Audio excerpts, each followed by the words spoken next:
get to, and I just wanted to mention a couple things first before I turn it over to Jason. I know that a lot of our calculations, a lot of our, maybe I'll say hopes and dreams, are kind of waiting for the federal government to take action. From the various officials we're talking to, it seems that mid-July is now the target date for the next federal COVID bill, to include whatever it is that they might include for state and federal, state and local governments. It's also, we should also be aware that even if money is included in a federal bill, it's not likely all of it would come in one bucket. There would probably be a couple or 2 or 3 tranches of funding. So there are a lot of details to consider. At tomorrow's meeting, 11:30 of the Tompkins Intergovernmental Relations Committee, we will hear more updates. Well, Amanda Spellacy from Senator Schumer's office will be on the call. Ryan Gregoire from NISAC is going to make a presentation. I've sent you his slides already. Just 40 slides, just a little bit of stuff to get through, but it's the latest information as of the end of session. So it'll be really good to have that. And so even if we don't get through those slides, you have that in your inbox, which I haven't looked at myself yet. So as well as having Charlie Krasansky from Cornell on the call as well. So should be a good meeting, and I guess we'll get more, more information about the federal bill. Would also mention that Tom Reed is going to have his weekly, not weekly call, Thursday at, I think it's Thursday at noon, and Allison Hunt was sending out that invitation today. So one other slight little piece of information. I'm on the Human Services Coalition board as a liaison. They had a meeting on Friday, and Kathy Slaughter, the whole team went through the review of their agencies. And one of the a major takeaway was that the agencies in general are especially worried about 2021. For 2020, they have relatively good fund balances because of sales tax. That sales tax in 2019 did well. So they're actually kind of more worried about 2021 than they are about their current year.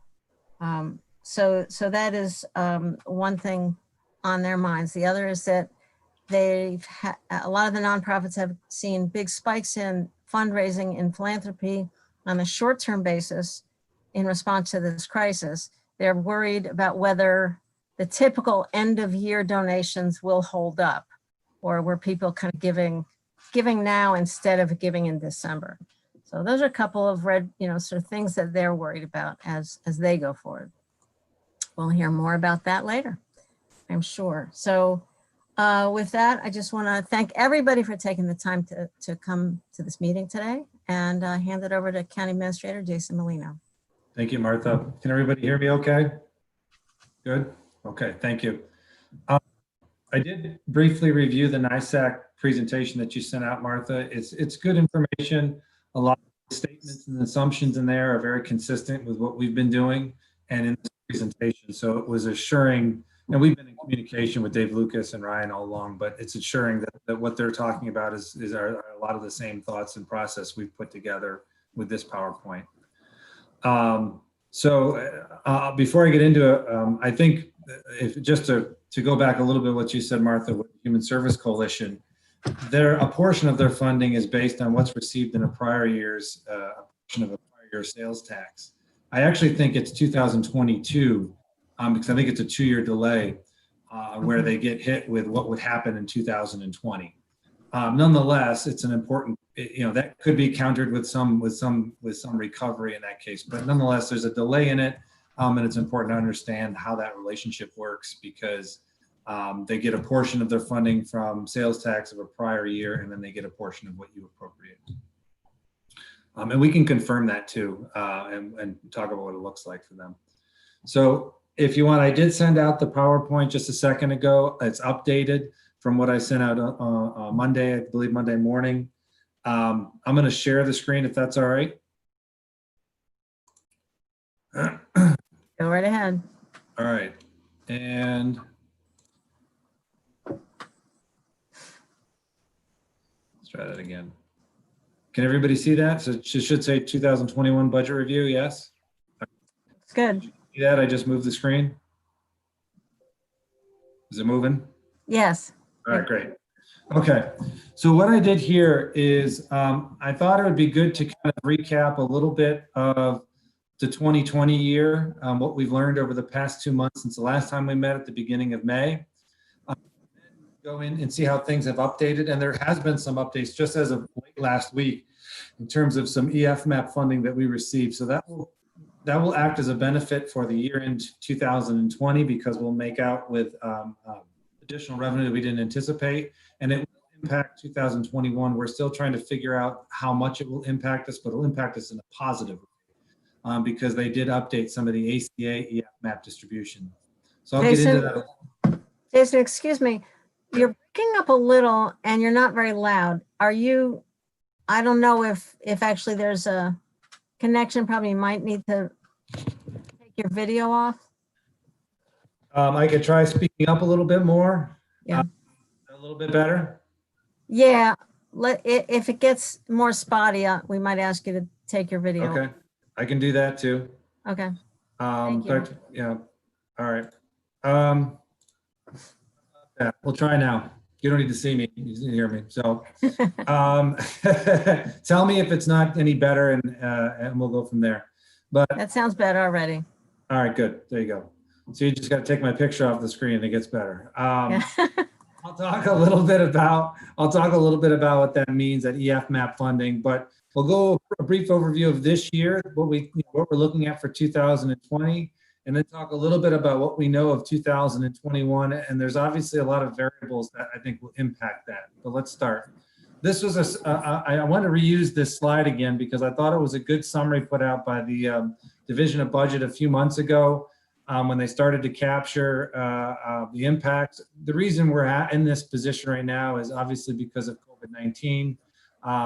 Needless to say, there was a budget challenge for the state before, pre-COVID. If you remember, there was about a $6 billion deficit at that point in time that's only been exacerbated by the COVID-19 and the response related to it. I think one of the more important ones to talk about here, which is not much to talk about outside of we don't know how it's gonna pan out, and that's after the fourth quarter. New York is suggesting that there'll be a slow recovery in the economy back to the first quarter of 2023 in terms of pre-COVID times. So that's a really difficult thing to project. It's probably safe to say it's 2.5 years out. The truth is, with what's happening across the country now, the surges across different states, that will definitely have a negative impact on us throughout this year and probably into next year as well. So while I think it's a positive and a hopeful outlook, it's still unknown whether or not the recovery is going to be that quick or it could be prolonged. A little bit of the mid-year review. This is just a summary of what I talked about in May with respect to, I'm just moving my screen right here, kind of a mild and severe scenario. So I used a mild and severe scenario because it's really still very difficult to project where numbers are going to lie.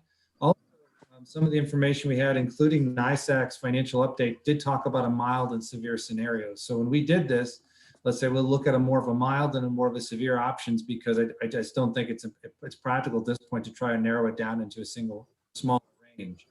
The mild scenario, revenue scenario, looked at a decrease in sales tax for the year of 15% and a reduction in state aid, where the severe scenario had a much larger reduction in sales tax and state aid. Primarily those two because those are your two largest impacts on what would happen with your revenue. Interestingly though, our first 2 months of sales projections have been fairly accurate on the mild side of things, which is good in terms of if we had to pick the best, the best of worses out of this, being closer to the mild scenario is a better situation. What we have seen have been delays in state aid across the board with different agencies, different local governments, and the state is really, because they're experiencing some of their own liquidity issues, are withholding 20% of their state aid payments, and that's been pretty consistent, and we'll talk more about that. But it's possible that there could be a permanent reduction in state aid around the 20% mark. And if that's the case, the numbers would be between the mild and severe scenario, depending on what it is and how much it impacts us. Nonetheless, a revenue shortfall between 11 and just under 18 million is what we're looking at right now. And I don't think that's changed a whole lot in terms of revenues. We'll know what our June revenue is going to look like in terms of sales tax I'll forewarn you now, the first drawdown happened and it's completely all over the board across the state. It's probably one of the, I didn't look at my email much today until about an hour before I got on, and there were emails flying left and right from administrators that their first drawdown ranged from a 40% decrease to a 100% increase for whatever reason. There's no real rhyme or reason right now. Rick had the same issue across treasurers. So we'll see how June pans out in the next week, week and a half. But so far, our April and May projections were along the models that we put together. And the model we put together was very similar in the way NISAC kind of assessed their sales tax projections in their PowerPoint, which is reassuring again. I think they copied us, but anyway, ours came out before them. This is just a capture of some expenditure reductions. Hasn't changed much. This is about what we've captured so far. Vacant positions has increased a little bit, but for the most part, this was the initial effort. And I don't think it'll change much from this slide. We may increase it a little bit more depending on if we decide to do some additional agency contract reductions. If there are continued furloughs, this may increase a little bit in terms of total expenditure reductions. And here's a little bit of the revenues over expenditures. In May, we had an operating deficit of between 7 and 13.5 million. The difference here is that last week we did get some EFMAP funding. So EFMAP funding there was enhanced EFMAP funding through the COVID, due to the CARES Act. There was enhanced COVID funding, and we did receive some of that, about 8% of it, which was normal in the way they were distributing EFMAP funding even pre-COVID, and they would reconcile at the end of the year. And then also there was an update in the ACA EFMAP funding. If you remember correctly, this was aid that we were supposed to get from the federal government as part of revenue sharing with respect to ACA. Yes, Deborah? Yeah, Jason, when I went to that NISAC seminar on the last, or webinar on the last legislative session, and they said that the EFMAP funding was going to be distributed, quote unquote, as a reduction in the weekly payments. Yes, it will be. It will be What reduced. is this you're saying we actually got? Is that over and above the reduction? No, this is, I'm sorry, let me explain it. This is the cumulative of what we think we will be on budget for 2020 as a result of the reduced weekly share payments between July and the end of the year. I just lumped it all together to show you the net benefit. The EFMAP funding isn't a check that they write to us. They distribute it through reduced weekly share payments. So I think our budget was around 12 million or so. The net benefit we will get this year under budget will be about 1.4 million. So I put it in simple terms so we could deal with larger numbers in terms of operating deficits. But you're correct; it will be received in a decrease in weekly share for Medicaid payments. Okay, thank you. Yep, no, it's a good point. It's not a check. It's not a lump sum check. The other thing this is just this much, Jason, Right? you expect this much budget relief in 2020? 2020, based on what we were told in the letter that we sent that I think some of you saw. Basically, I had Tom Hurden tell me how much will we come in under budget for 2020 based on the start of these payments in July. And this was basically the decrease will come in under budget. So in that essence, it's a decreased expense, so to speak. We are working on, so the coronavirus, the CARES Act aid for EFMAP will not continue for its totality in 2021, but there will be a reduction due to ACA changes in EFMAP funding for 2021. So we're going to work on that a little bit more and compute it into our 2021 budget, but we don't have that as part of this presentation. So some of it, essentially there's a one-off benefit from that aid, which I think was intended. It was intended to do. So this is, it's better, put it that way. I mean, it's a $5.6 million operating deficit and a $12.1 million operating deficit. That's a better circumstance than what we knew 2 months ago, which is good. Obviously not ideal, but better than a 7 and a 13.5. Additional actions to keep in mind that may change that. Keeping vacancies vacant, and that's what we're going to continue to do. I've continued with a flexible hiring freeze on vacant positions. At the beginning in May, we identified there were several positions we would be searching for, which was the resource commissioner and the chief equity and diversity officer. We're going to continue along that plan. There are a few other key positions that are continuing to be that continue to be searched or have an open search for. So we'll continue to try to keep as many positions vacant as possible. Now I'm working with department heads to identify if there are positions that are being proposed to being eliminated as part of the proposed budget. And that may have to lead into a conversation about not recalling those employees and keeping them on furlough until the budget process ends, but keeping their health insurance intact. That could range between 15 to 20 employees, depending on the departments involved. And I had a call out to department heads late last week to have that conversation. So when I get back next week, we'll talk over with them about how to proceed. Versus, you know, we have a financial challenge this year with an operating deficit, and B, bringing back employees just to advise them that their position might be, I think, proposed being eliminated could be difficult as well. So we're going to talk about possibly keeping those positions up on furlough, but keeping their health insurance intact till the end of the year. And then obviously something else to consider would be another fourth quarter reduction supporting agencies. 25% reduction again would equal about $500,000. And this action, I would probably want to wait until mid-August to see if there is any federal stimulus that may come out of the year with that. You know, Martha, you mentioned mid-July. I've heard mid-July. I've heard mid-August. Right now, we thought it was going to be mid-June. You know, it's all over the board. So this probably decision can be postponed a little bit to kind of wait and see what happens, probably till mid-August, to see what happens with if there's a fourth stimulus package or not. Jason, can I ask a question? Yes, Dan. Can you go back one slide, please? I didn't understand something. I waited as long as I could, and I still don't understand. Sure, no problem. I don't understand what this is showing us. For instance, May estimated operating deficit of what? Of what? Your general fund. For 1 month. For 1 year. For 1 year. And then in June, the June number is the estimate for the year. Yes. Which has now been reduced. Correct. It's been updated because the EF map 8 has come in. Thank you. Yes, I'm sorry, I didn't label a general fund. Oh, all right, general fund, right. Okay. I just didn't, okay, very good. Thank you. No, I understand. I'm on the right-hand side of this, I included just an updated in terms of vacant positions. Hires, this has primarily been in DSS just due to short staffing. Also with DSS, a lot of the positions don't really impact in terms of us financially because a big portion of them are reimbursed. Separations, folks have been separated from service. Total vacancies, I just talked to Lisa about an hour ago. She said there's up to about 7 individuals have given notification that they're going to take the retirement incentive.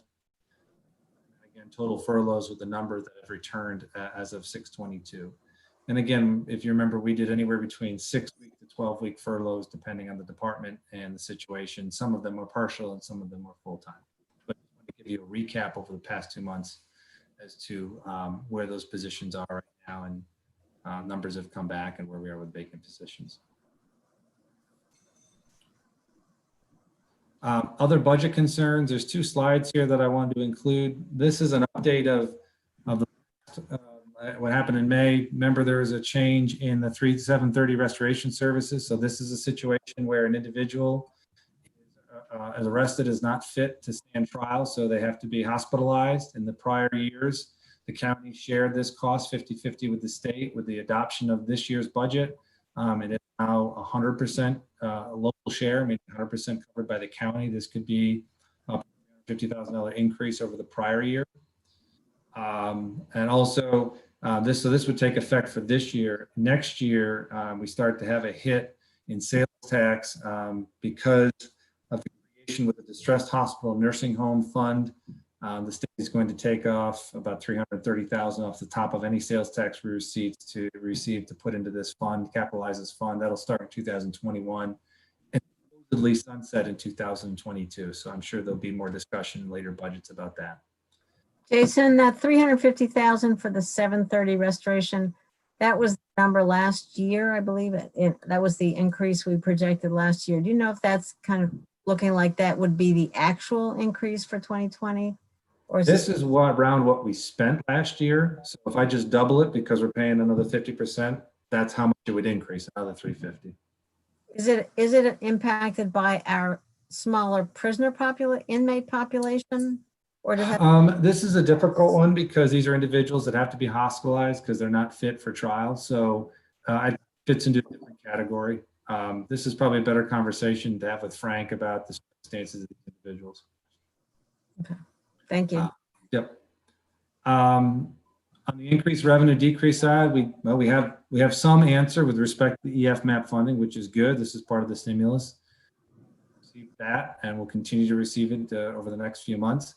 One thing that this letter wasn't clear on is that it wasn't clear if the state granted us our reconciliation of EF MAP funding over the past 3 years. So I know NISAC was looking into that as of last week. Ryan may have some updated information for you tomorrow. But I would imagine if that was to be the case, they would have told us by now. But there is still this question about reconciliation over the past 3 years of the FMAP funding. So what would generally happen is the state would forward you reduced payments, basically your weekly shares, but it would only account for about 80% of what was expected, and then at year end they would reconcile that other 20%, and then that would usually be cut by a check. But that doesn't happen for 3 years. So there's still kind of this potential reconciliation that's hanging out there for EF MAP funding for the past 3 years. And then the original, I think it was 257 in COFA funding, is actually 228 now. And this is clarity that we were able to get on this has to be with COVID related expenses only. So it can't offset our operating budget. It's really for additional costs related to Office of the Aging expenses. And as of now, we don't have guidance as to how that money can be used specifically. So we'll be on standby for that. But that could help if there were additional expenses related to COVID for this year. A few other concerns that I think are worth just mentioning so you're aware of it, because I think if we didn't discuss them in one way or another, it could impact the county. One is TC3. So at the Budget Capital and Personnel Committee meeting, maybe last month it was, Martha, maybe it was, I don't remember. It was one of the months. It was within the past few weeks. TC3 gave actually it was a meeting with them in Cortland County. Right, that's right. TC3 gave a presentation on their financial position. At that point in time, there was a lot of talk and discussion about an uncertainty as to whether or not they would get a quarterly aid payment, which is about $2.6 million around June 20th. They did get the payment that following week, which was last week, and it was for 80% of the 2.6, which is 2.1. And this was confirmed, and I was actually able to ask this of Budget Director Mojica, specifically asking if this was going to be the case. He confirmed, yes, it was. It would be processed shortly. It was processed within a few days later. And that he confirmed the state is having liquidity problems and that they're going to be making delayed or reduced aid payments across the board in a lot of different areas of about 80% for the primary reason that they want to withhold 20, that if there is no federal relief, they'll probably reduce that state aid payment by another 20%. So the 20% number seems to be a reasonable number to focus on when we talk about reductions in state aid. And that was confirmed by the Budget Director Mojica. So, I don't know that it gets any better source than that. Frankly, good thing is that the TC3 did receive that 2.1 million. So there's no immediate cash flow needs. I had a good conversation with their CFO last week prior to leaving as I was preparing for this meeting tonight. We went over some of the cash flow projections. And in all circumstances, there isn't any immediate need from cash flow needs. Cash flow becomes constrained again towards the fall, which is usually when tuition kicks in. So this may be a conversation to revisit in another 3 or 4 months, but they seem fairly comfortable that as long as state aid continues to come in, even if it's reduced by 80%, they'll still be able to meet their cash needs. That said, I will tell you they're on a 90-day accounts payable cycle. So they're not paying their bills every 30 days, they're paying every 90 days. So that again is another indication of constrained cash. The only way to come out of that, frankly, is to limit or mitigate expenses and to increase your revenue, which has to be through tuition fees of some sort or tuition, increased tuition. That's really the only way they're going to slowly grow out of that cash flow challenge. Also in that budget discussion with TC3, they talked about several requests. There was 150,000 of deferred maintenance requests for this year, and then $300,000 deferred maintenance for next year. And then also the potential of $600,000 of aid from counties with respect to the state aid becomes permanent, and in terms of the reduction becomes a permanent reduction of 20%, they are going to need some support from Tompkins and Cortland County. So what that means is the 2020 budget will be submitted to Budget, Capital, and Personnel for this month, and the balanced budget, assuming their state aid is intact. State aid is reduced, let's say by 20%, they will need to use about $1 million of their existing fund balance, which is just about to balance the budget, and most likely need support from Tompkins and Cortland, at least in the immediate future, to get through some of the constraints that they're going to have. Because if you keep in mind, they already have been reduced in some aid based on the 2021 state budget. So right now, their budget's going to come to the legislature for adoption without an increase in local share. But they are making a request of a one-time increase in local share with this deferred maintenance cost. And if there is further reduction in state aid, there may be an additional need for local support. All right, Jason, I see a couple hands, and first I can ask, so both that 500,000 and 600,000, those would be times 2/3 would be our share of that? Essentially. Okay. So Cortland picks up 1/3 of it, and we pick up 2/3. Ann and then Shauna. Yeah, first question, maybe there's been an update that I missed, but last presentation I had, they didn't have $1 million of fund balance. So I'm trying to understand what that would be coming from. That's my first main question. They'll have $1 million of fund balance after the current fiscal year. They'll have about 1.1. So they'll have to use their entire fund balance. And if I recall, a state of health was that they had a 5% budget in reserve in fund balance. I think they'll have to use their fund balance if they have a further reduction in state aid. If they don't have a further reduction in state aid, then I don't think they'll need to tap into their fund balance. And we usually, at the end of the year, we do an advance for their payroll. I'm assuming that would still be right. We do an advance for them. We've done two things as of recent. One, we advance them their upcoming year's payments early, usually just at the end of the prior year. And again, that speaks to a cash flow constraint. And the other thing we've done along with Cortland County is we've re-amortized their debt, which again speaks to a cash flow constraint. So you've done two actions already to help assist with this. But if state aid continues to get cut, I mean, it's going to be a problem for them, and ultimately a problem for us. Last question: when do they have any indication of when they might know, or is this part of the whole state package of July or August when we'll find out about state cuts? I think it's all tied in. To be honest with you, Okay. I think it's all tied in right now in terms of the state and the government are waiting to see what happens federally. I think that's going to be a big part of it. All right. Thank you, Jason. Yep. Shauna? Hi, I was just wondering, as far as TC3 is concerned, I know that we're doing furloughs. We're talking about some people not returning. It doesn't seem fair that we would fund them and then perhaps have to cut some of our own people. Have there been cuts at TC3? Yes, they have furloughed employees, and I know they've reduced and eliminated positions. I don't have the exact number, but I can definitely get that if you'd like it. Thank you. All right, thanks. Jason, are you okay with questions like this, or do you want to just roll It's through? fine with me. However you want to work it, Martha. I'm okay with it either way. Yep. Okay. All right, great. I mean, let's try not to debate during this, but questions to clarify the information are certainly. Sure. Thanks. Sure. Okay, I'll move on. TCAT received, we received it, funding for aid for TCAT through the CARES Act, for the first and second CARES Act. It will be used for reimbursable eligible expenses. And I believe there's a resolution coming in front of HED to accept that funding. Is really to support expenses that aren't going to be supported due to lost revenue. As you know, ridership is extraordinarily down when TCAT continues to be down. They have to restrict the amount of folks they can have on buses. So I imagine it'll continue to be down through this year and probably well into next year as well. So this is aid to help support their operation really from lost revenue.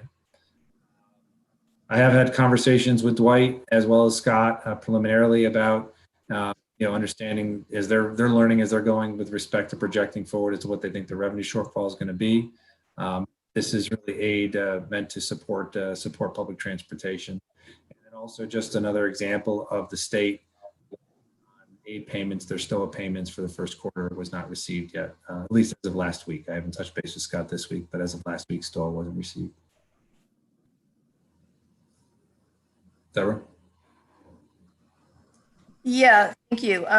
So I'm a little confused because my understanding from what we've heard at TCAT meetings is that the counties received this money, but the county will determine how it will be apportioned among TCAT, Gadabout, any other transit-related organizations, and the county itself.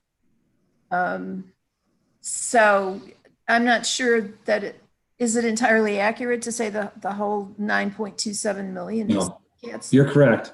So in that HED resolution, there's allotments for, it's primarily for TCAT and Gadabout. There's also some other costs related to transportation with respect to COVID that would be covered. So for example, a lot of the transportation costs for folks that had barriers with transportation to getting to and from the testing site, some of this aid would be going into there to covering that. So you're right, Deborah, it's a much broader scheme. It's really public transportation as a whole. Primary recipients are TCAT and Gadabout, but there are other transportation costs that fit under that realm. I don't know all the details to it, but I know Dwight will be able to talk more about it at HED.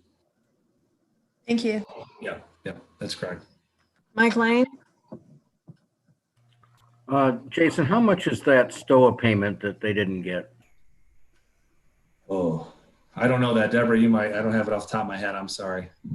All right. Well, TCAT doesn't know either, Mike, because in a situation like this one where ridership has dropped off so drastically, That's right. the state can have this hold harmless thing that they do, which instead of using this year's actual ridership numbers, they base your STOA for this year on your ridership last year. And we had hoped that that would happen, but we don't know. We haven't heard anything. We were supposed to learn in May, and I suspect, this is just another example of the state withholding payments and not letting us know how much we could get until they find out if the federal government's going to help us out at all. That's why I included the sidebar there. There's some commonality with these folks, with these two entities getting state aid. It's just being withheld or deferred or partially paid. I can find out what it was last year and let you know what the first quarter was last year, what the expected would be, but there's more detail. There's no nuances, Deborah said, to it with around ridership and also revenue and how it's earned, but I can get you a rough estimate as to what it was expected to be. Thank you. Yep, no problem. Lastly, we received about $1.78 million through the CARES Act for the airport to assist and aid really in supporting revenues that weren't received or supporting expenses through the airport. This can be used for operations as is capital. I know Mike and I talked about this at both F&I, I think, and budget capital and personnel. And, we'll wait till see how the year end comes out with 2020 to determine if we want to apply that. And also the nice thing but the element of the CARES Act funding, it can be applied for both 2020 as well as 2021. So there may be a reason to apply some of that to the 2021 budget if there's expected to be a continued shortfall in revenue in both areas, and transportation, both bus and air travel. So the reason I wanted to include both of these was for the primary, all three of these is that, these are, these areas impact the county one way or another, or could impact the county one way or another. thought it'd be important for you all to understand where some of the revenue is coming from, or where some of the shortfalls may be coming from. Jason, Yes, I have a first quarter STOA application here. I can tell you the amount, 1.2 million. great. Okay, so it was expected to be 1.2 million. It looks like also, if I remember, Drew just sent me a chat. It looks like in May of 19 they got 913,000. So you're between the 900 and 1.2 million mark. For If STOA. they actually do the hold harmless. Yeah, right. One of the things we're hearing from NIPTA is that they're going to take at least a 30% reduction on the STOA payments. So we simply don't know. Yep. Yeah. Again, I think this is going to fall again. Like a lot of this is on the federal aid, if it happens or not. Any questions on this before I go to the next slide? I thought it was important to bring it up because there's some large dollars here, and it's good to get that aid, but you should be aware of it. Uncertainty, again, this was a slide I had at the last PowerPoint. I thought it was important because it put some reminders in everyone's mind about what's going on. The short-term impacts, yes, the economy deteriorated rapidly, primarily because it was shut down. The time of restart, this is a little bit of a balance that we don't really know. I mean, we're in phase 4, which is good. There are definitely a lot of elements that are not yet open as part of phase 4, or there are sectors that are partially open, even though they were part of a prior sector. We don't have a necessarily end date as to when we'll be fully open again, and you may not for quite a few months. Could be longer. And obviously, with everything going around us in the country in terms of surges in other states, that will impact us one way or another. And that has to do with what areas recover and what sectors recover quicker than others, depending on how they can open up and operate again. And then lastly, just additional waves. Obviously, the pandemic itself, we could be in for a resurgence ourselves in the next few months. Hopefully not, but just so all of these things create an unnerving and anxious approach to budgeting because there's no certainty, which is when we like to have certainty of anything. It just adds for a very difficult, it makes for a very difficult time to give you set numbers and with any consistency and reliability. So on that note, let's look in the 2021 budget. So what we tried to do here, Kevin and I, we tried to put it in a format that you're most familiar with, and that's how we would normally go through a budget retreat process, looking at major drivers, kind of maintenance of effort versus a beyond maintenance of effort, to kind of take revenue projections for what we know today and then put in what we think we know with respect to certain expenses of what they might be for next year. Now, there is a lot of unknowns, more so than most in most years, and I'll go through those. But it kind of gives us the beginning, or at least the baseline of something to talk about, or at least to think about as we go into the next few months. So here's a maintenance of effort discussion. We went through salary fringes. We looked at capital. Again, a increasing capital like we have. That's, I think, going to be a point of discussion come budget time as well. Plowing, we usually know some human service updates. Let me stop for a second. I'll just remember, parentheses is good. No parentheses is bad. Parentheses means it's a decreased cost. No parentheses means an increased cost. Sales tax, again, increased cost because we think we're going to be under what we were budgeted for this year, and then other drivers. So if I take all of this right here, and in terms of this maintenance of effort, it's equal roughly an increase of about 11.5 million on the levy, which is about a 22.5% increase on the tax levy, right? Other drivers, usually this is a little bit more exhaustive of a slide, but there are primary additional drivers here, unallocated revenues, series of different revenues we think that are going to come in short compared to the current year. And then doer contribution, there's a grant that we get. We're slowly getting out of our operational support and really going into capital support in doer improvements. So for example, the microwave upgrade is being paid for through grant on an annual basis. Jason, go back. I'm sorry, go back. You said the unallocated revenue is what? Where is that coming from? It's a variety of different revenues. So it could be casino money, could be clerk's fees, mortgage tax. A lot of it's it's a bunch of amalgamation of revenues we kind of go through and give some rough projections on. Okay, thank you. Yeah, beyond maintenance of effort. So this is generally your supporting agencies. The direction we gave was a 12% decrease. That was across the board to all our departments as well as supporting agencies. I'll talk about a little bit in a while where we came up with that number, but if we were to decrease supporting agencies, 12% from the 2020 target, including the TCAD agreement, because that's considered a supported agency. I left TCAT and TC3 flat for the time being. I didn't get into those issues, but when you take those and you combine them all, it's about a decrease of 860,000 combined. Taking maintenance effort and beyond maintenance of effort, you have just shy of a of $11 million levy increase and about a 21% tax levy increase if you make it all up through a tax levy increase. Okay, not practical in terms of making up the shortfall through a total tax levy increase. So what we did with this is we said, well, what would happen if we add all basically departments cut their local funding, their local dollars by 12% reduction, and that was basically across the board. So when I gave direction, department heads, I actually had them complete two: a flat budget and a 12% reduction budget, to understand as part of a starting point for discussion. You take out another $5 million worth of expense, you come down to about a total levy increase of about 5.35 million, which is still about a 10.5% levy increase. Just to put it in real terms, it equals about a $125 annual increase in property taxes for a $190,000 home. Things on the right-hand side here, there's 6 bullet points that I think are important to understand because they don't necessarily take into consideration, this 5.5 million or this 10% tax levy increase doesn't take into consideration these other factors. So the current retiree healthcare factors, so the changes that were made with retiree healthcare have not yet been factored into some savings that we'll see compared to this number. So that has to be taken into consideration.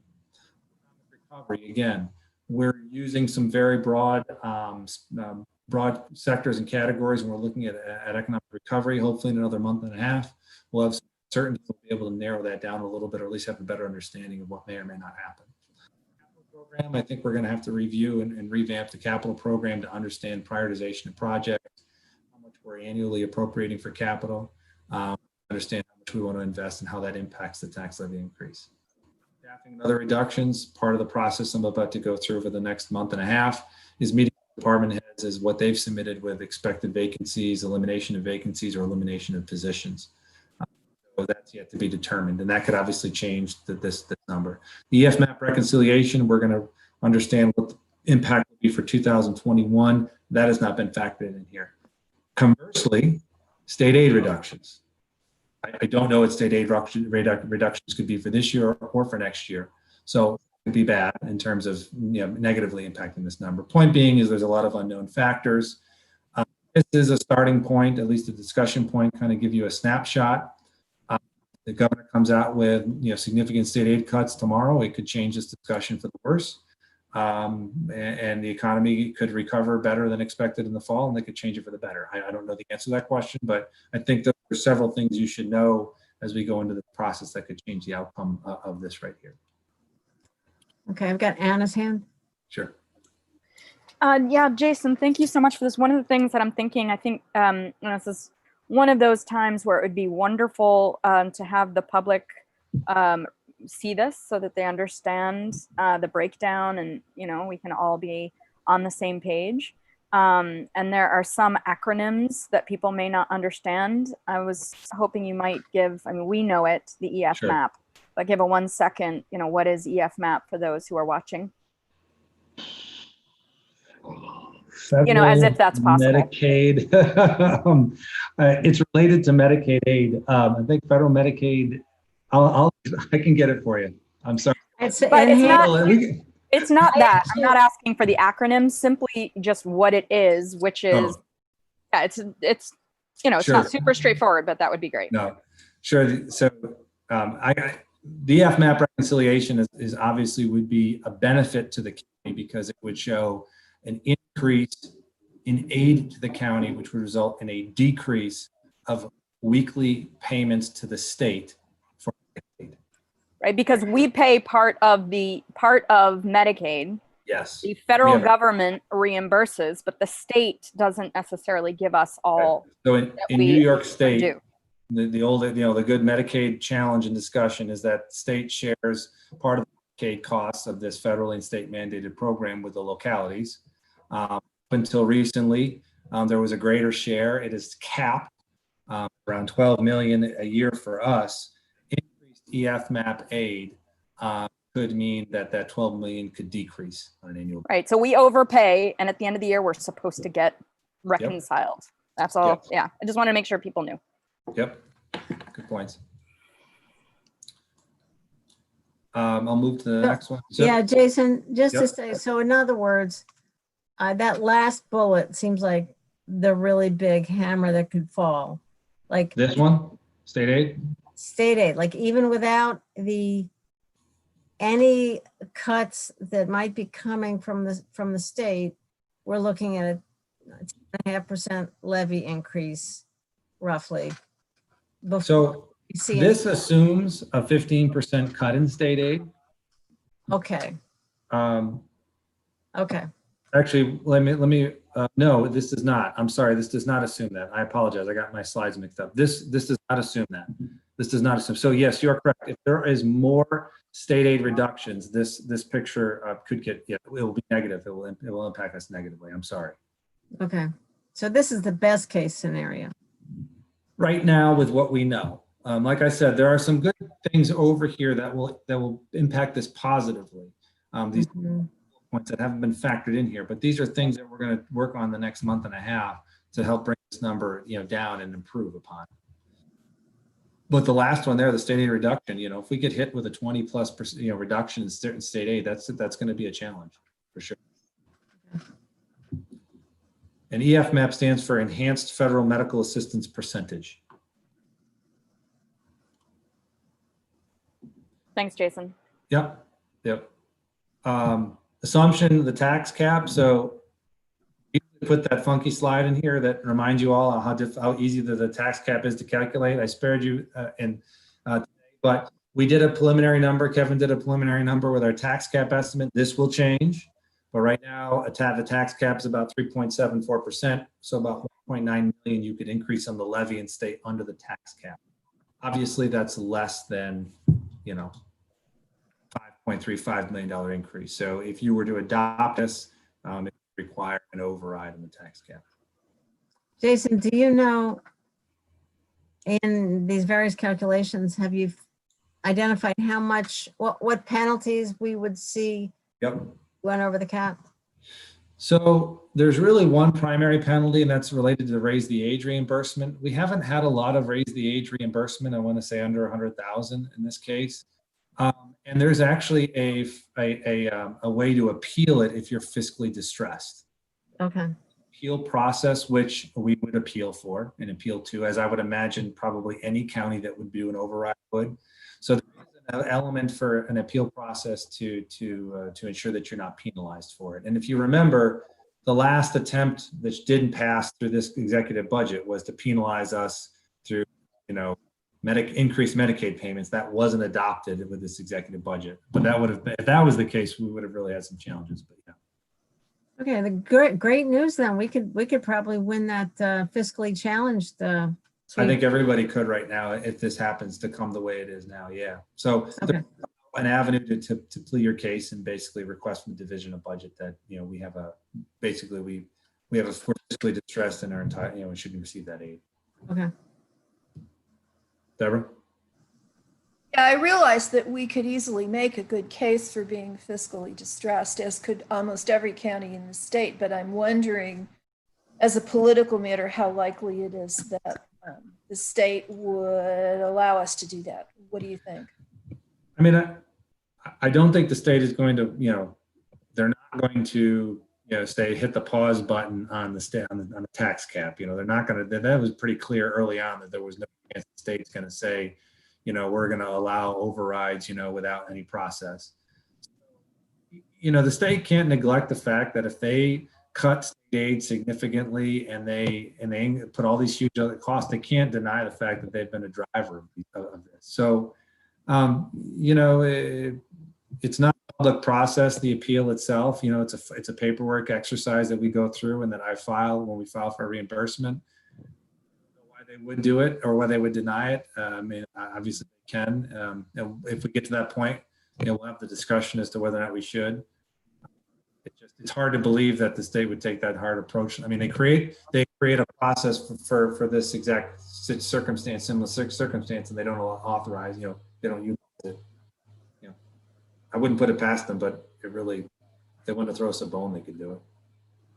So if we want to avoid that whole thing, we would have to find a way to cut the budget further or use fund balance to make up for what, $8.5 million, which is the difference between the 10.43 on your last slide and the 1.9 on this one. Is that right? Yeah, I mean, for $100,000 worth of aid, I would say forget it. Override. I mean, to cut millions of dollars out of your budget to save 100,000 is probably not worth it. Yeah, I was just asking the question because I wasn't sure. I knew about the age. I wasn't sure if there were any other hidden penalties, you know, hiding or lurking somewhere. But if that's all there is, like, okay, it's not something to worry about. Yeah. So this will change, the tax cap will change, but it's a good understanding of where we are with things. So I threw this in here as well. Balance discussion. Again, I want to emphasize this is a snapshot of right now. Having, you know, 2019 closed for sure, and I know Rick's working on the financial statements, but this is looking at basically the statements as of their fund balance statement as of the end of 2018, what was expected in terms of your adopted OTRs. Over now, that is a little bit lower, your one-time adopted OTRs, because it's been cut a little bit through this process, maybe 300,000 or so. Rollover, there's some appropriated fund balance, and then the transfer into the capital fund, which was part of the adopted budget, which was to transfer $2.5 million for fund balance into the capital fund to support the capital program. If all of that happens and you take a mild scenario versus a severe scenario, you can see where your percentages fall and where fund balance lies in this instance. I want to say this is, you know, premature and preliminary, but it gives you a little bit of substance to think about. Rick and I, just before COVID started, we're about to bring forward the fund balance policy. Then everything happened at the end of February and it got postponed further. But basically what we were going to recommend was an unassigned fund balance range of about 18 to 23%. And that's a safe range to be in. A range is also preferable in that this is never a set, you know, the second it's set in terms of under, you know, it's never a set target in terms of, it's never going to stand still. It's always moving in terms of fund balance. So range was a good way of capturing. We were starting to see that a little bit more in fund balance policies. And that range was about 18 to 23%. We thought that was safe. That would help maintain a good, stable, within that, a good, stable bond rating. Another thing to consider is that this does assume a transfer of $2.5 million to the capital fund, like we originally discussed with the capital program. That may have to be reconsidered. We have not transferred that money because that would be done through a separate resolution. We haven't transferred that money into the capital program, capital fund yet, but as Mr. Bolt says, you know, reviewing the capital program and timing of projects and the amount of investment will have to be part of this budget evaluation as we go through. But, you know, this helps to understand what happens. Have an operating deficit, it, you know, basically takes away from your fund balance. Not a black and white picture. There's other things to be considered, but for the most part, I think this is about as focused of an effort we can make right now with what we know. And neither of them are great situations, but you know, the positive thing is that you do have a good fund balance. You have a healthy fund balance.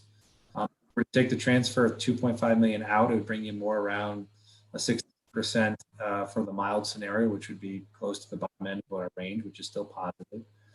Some fund balance growth is expected from 2019, which again will improve this situation, but it just gives you an example of what, you know, what it could look like, and from there, obviously in a more severe scenario, you know, it's not a position we want to be in, but you have the fund balance to be able to cushion the situation. Jason, remind us that transfer to the capital fund, was that for the green initiative? It was just in general to support, a lot of the initials in the capital fund because the capital projects fall at different times throughout the course of the next 5 to 20 years, and we cash flow kind of a cash demand analysis based on when it would dip on certain debt being taken on. So an infusion of $2.5 million would really support some of the cash for capital projects versus when certain debt came in. That we're going to have to revamp all of that and review it all again to determine what projects are manageable moving forward and what's the time frame for some of them to kind of give you an understanding of where you might want to work on some of these things. So, okay. Anna. Thanks. Another question about fund balance. Part of the reason that we try and keep the fund balance between 18 and 23 is because it puts us at a Moody's rating that gets us at the lowest bond rating for any bonds percentage-wise. So Rick, do you have any input on what the impact would be of going down to the 14% or even, God forbid, the 11.5%? No, we had this conversation, I think, the last legislative meeting or the one before, where there are so many factors besides just the level of fund balance, demographics, population, a whole lot of things out of our control, that it's just one of the elements that Moody's looks at. So as we continue to use fund balance over time, if it goes down in a negative manner over too long a period of time, that would raise a flag with them. But just a one-time use, especially during an emergency like this, I would imagine everybody's going to be showing financial over the next 3 to 5 years that look pretty sorry compared to their fund balance, because everybody's going to be using up their fund balance to some degree. I don't think it's going to have that bad an effect. On the good news, we just sold bands today for the airport, that $3 million band, and we came in at a 0.85%. Wow. So what you're saying is part of the mathematical estimation is if we're low, but year over year, we are increasing, that they take into consideration. Yeah, they look at trends. Okay. And they saw our trend over a 10-year period as steadily growing.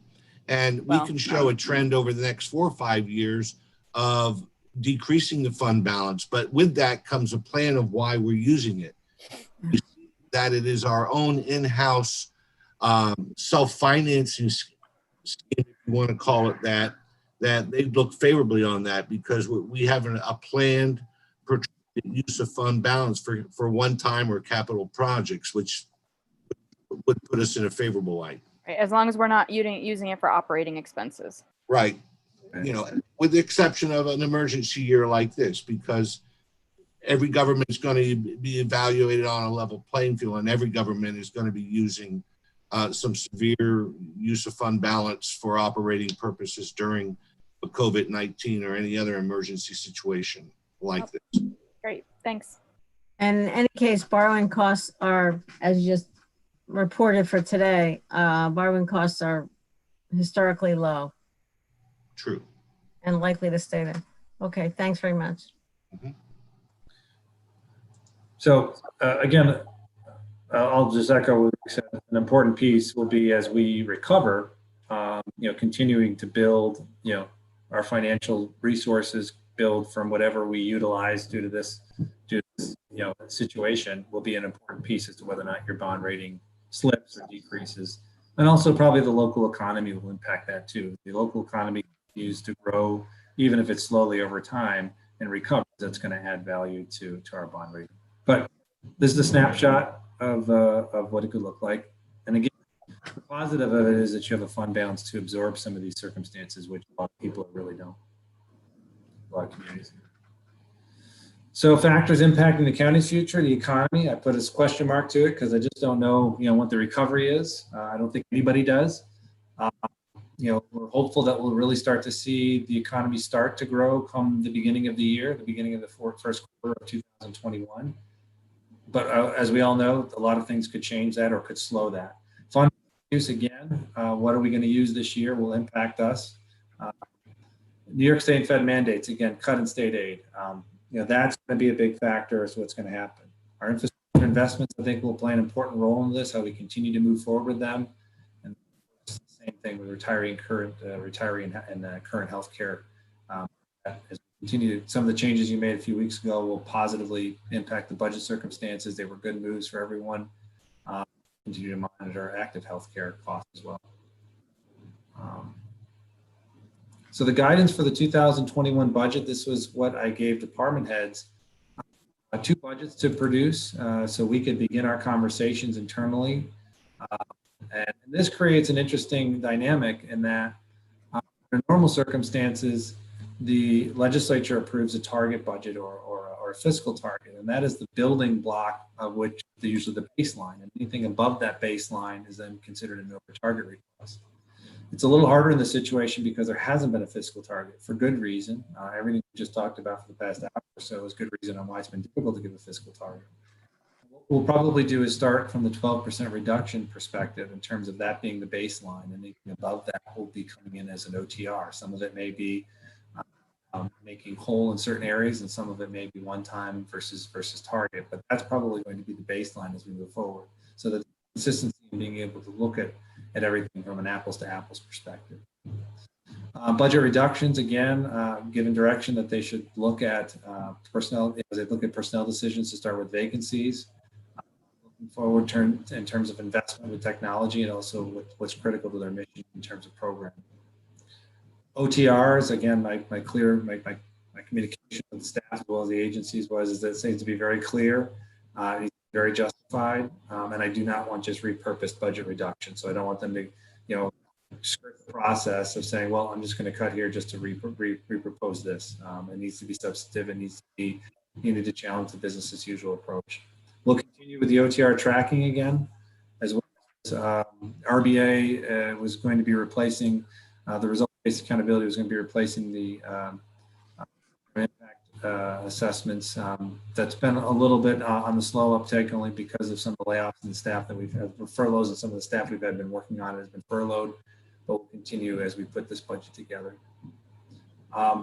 One thing I have changed with this process is I've been available well before the budgets were submitted to the staff, as well as any agencies if they had questions, so we could have some preliminary discussions before they submit. And obviously we'll have in-depth discussions over the next month and a half, but we've had a lot of questions, a lot of follow-up. Want to make sure that it was an open discussion with everyone so that if they had any questions, we could answer them earlier in the processes so they can put together good budgets.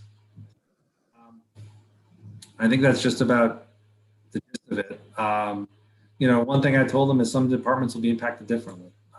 That's just how it's at the end of the day. You've got a department of 180 and you've got a department of 1 person, and it's not going to be, they're not going to be flat across the board at the end of the day.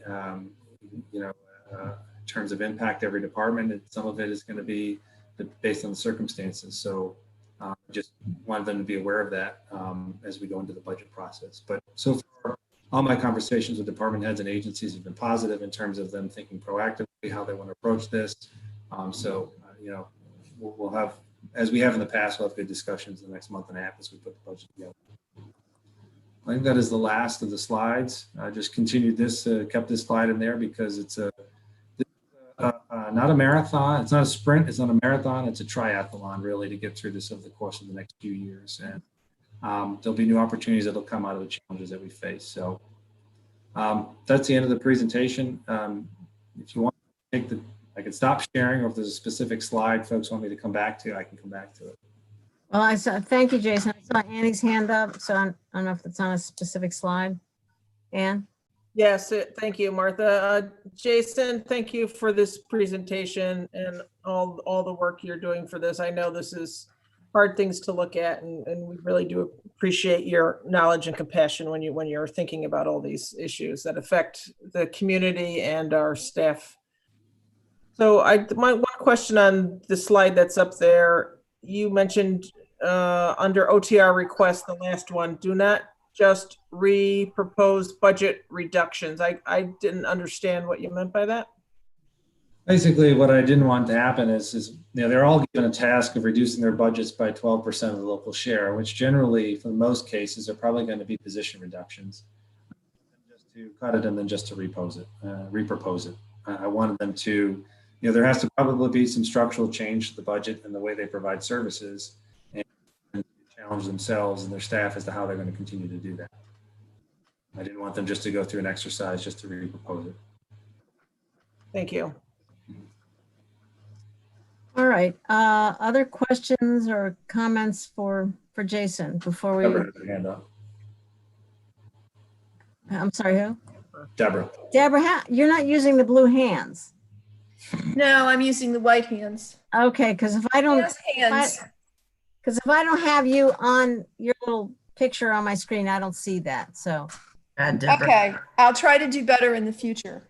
Okay. Want to be, I'm a little confused, Jason. I know that there's just so much information in this, and like Annie, I appreciate the fact that you're trying to figure out a way to do this, hurting the fewest of our employees and fewest of our programs. But on your slide for the fund balance, I think it's slide 20 on the first, yeah, that one. You're talking about using fund balance to get us through 2020. This slide isn't even getting us through 2021, is it? Correct. It's a good point to bring up. So this is really saying year end 2020, this is what your fund balance could look like depending on these variables. So I'll draw your attention, if you can see my cursor, you see this right here where it says one-time OTRs. This is generally, within a $1.5 to $2.2 million range is what the legislature many times appropriates for one-time OTRs, which is essentially using fund balance to fund part of your budget, right? This may, if you were to say, all right, out of all of these things here on this first block, Tioga Street purchase is a one-off, that won't happen again. The $2 million transfer, that won't happen again. Rollover, that will probably happen again, as well as rollover in the future year for 21 may happen again. So if you were to take, basically, if I take this mild scenario here, this 28.5 million, okay? And I were to subtract out, say, another 2.5 million, because let's say that's what you typically use for one-time OTRs and over, then that might be your fund balance going, after your adopted budget for 2021, which would be another, you'd be at 26 million, okay? That may be a way of projecting what you would have available to you for 2021. Obviously, the more fund balance you may use for one-time OTRs, this would bring this number lower. But that would give you an understanding of how that would move moving forward. Now, one thing I'll add is that there might be a reason. So when you talk about using fund balance in future years, one thing to think about is you definitely I would not encourage you use it to support your general operations, but there are things like equipment purchases. There are certain things that you can maybe pull out that are target now that you can maybe slowly grow back into using fund balance to ease that cushion, so to speak. So I'll give you an example. I'm not saying this will happen, but I'm just going to give you an example. Every year we purchase a certain amount of vehicles in a specific department because they rotate through them every year, right?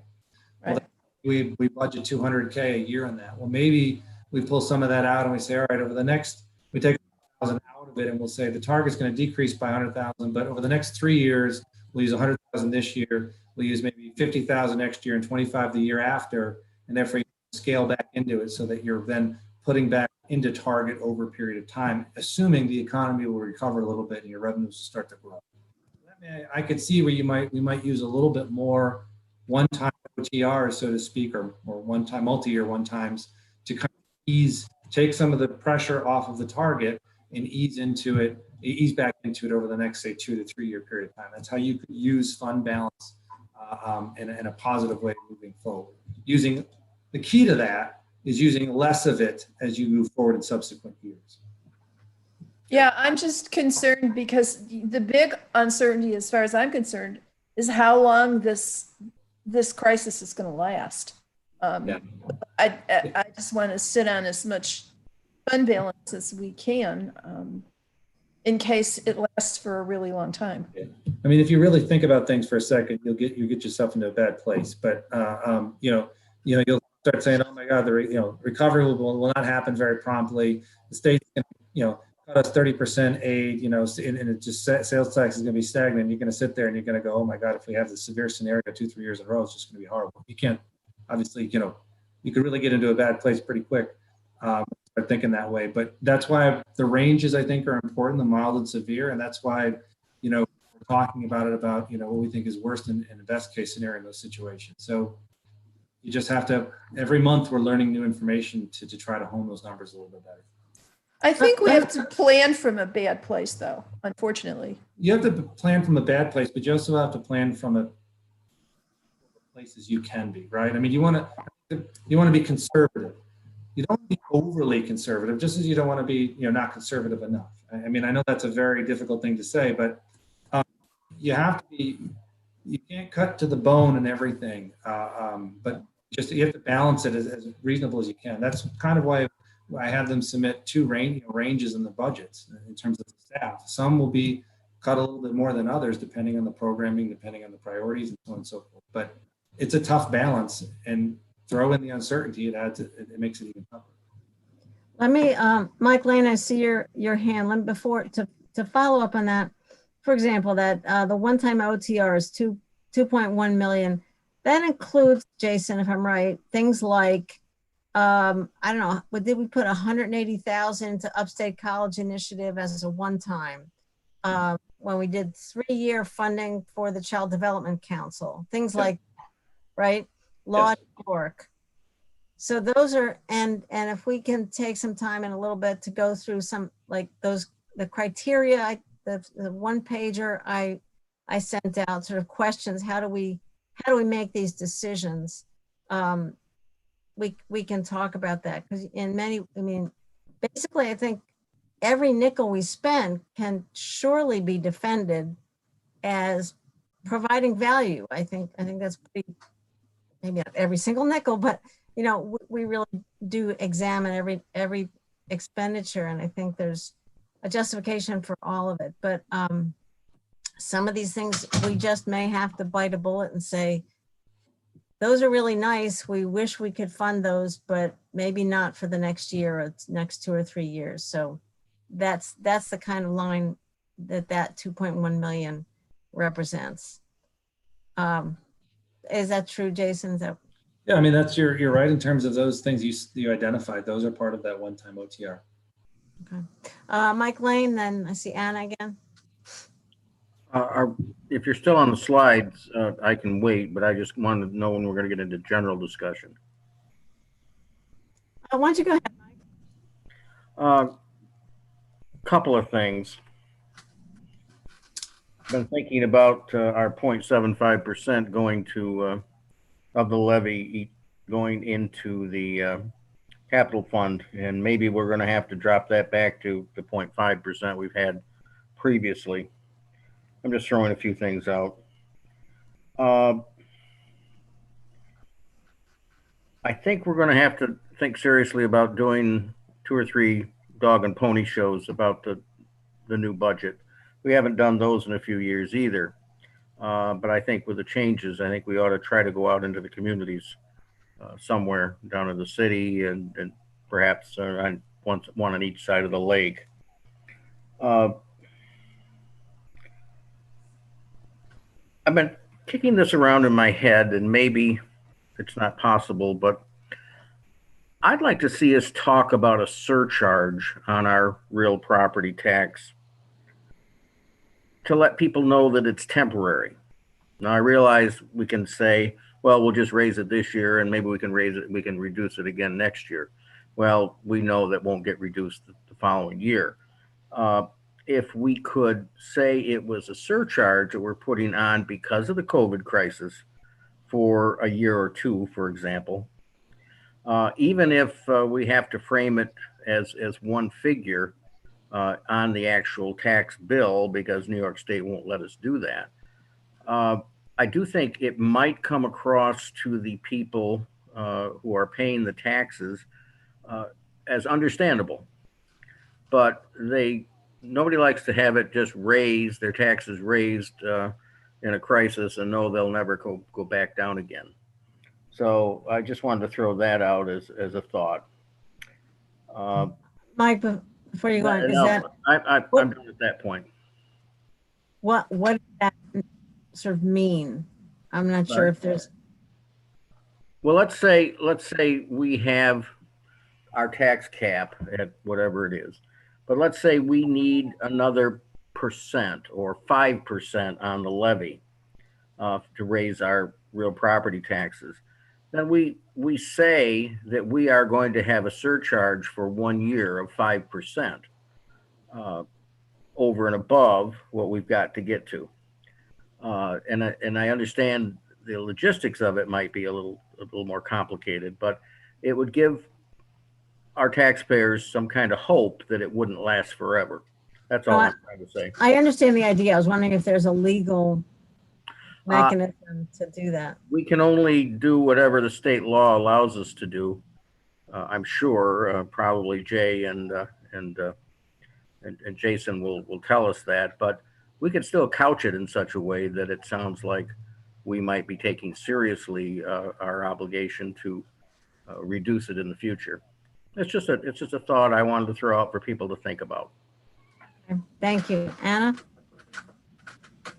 Yeah, just I appreciate, Martha, what you were saying, that you created a list of questions to figure out how we evaluate and where cuts are made. I guess the only thing that I want to make sure, or I would like to see in that process of questioning, is from a racial justice lens, that there are not things that are cut that would promote the equity that we are fighting for. You know, I think, like you mentioned, College Upstate Initiative, and the research that they have shown from that, and the impact or reduction in recidivism, for example.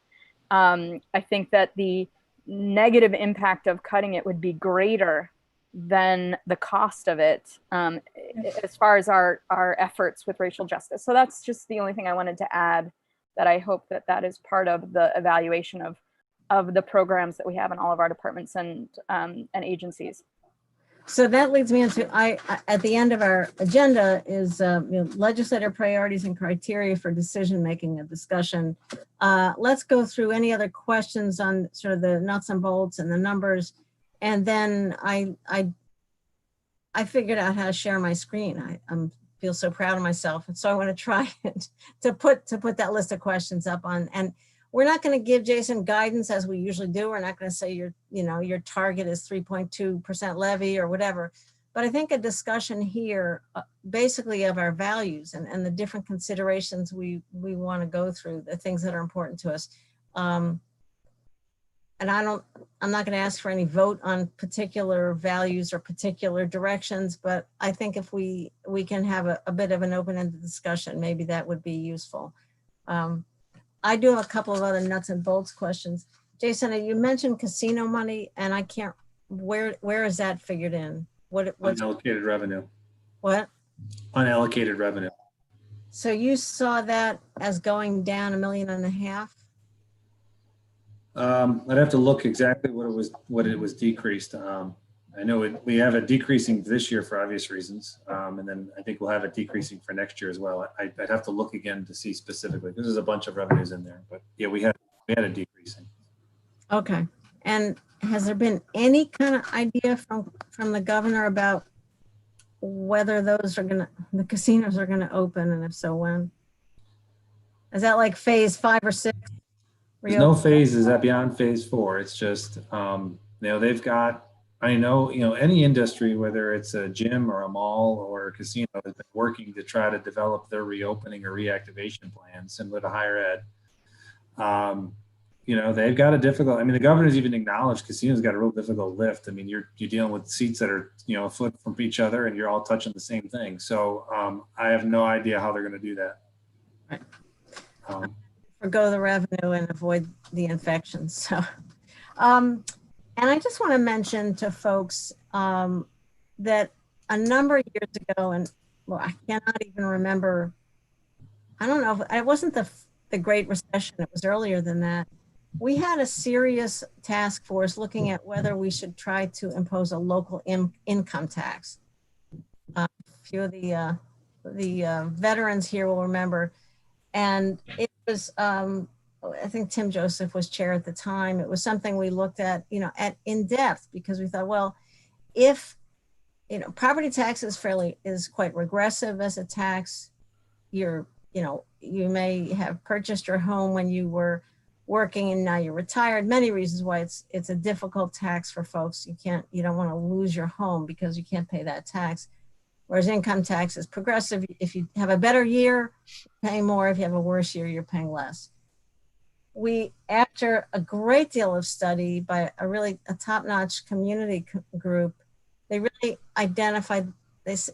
If any part of our tax income switched over to income tax, it actually would have a bizarre sort of counterintuitive effect. It would mean the business sector and the large property taxpayers would actually be relieved of some of their tax burden if you put it onto income tax for individuals. So it was something we studied for a long time and really decided that it would have sort of the opposite effect we were looking for. So that's I just want to mention that as another one of the big picture thoughts that we looked at and probably would go back to. So Mike or Leslin might remember more about it if they want to add something in on that. I can just add that the surrounding counties were in shock that we even were talking about it.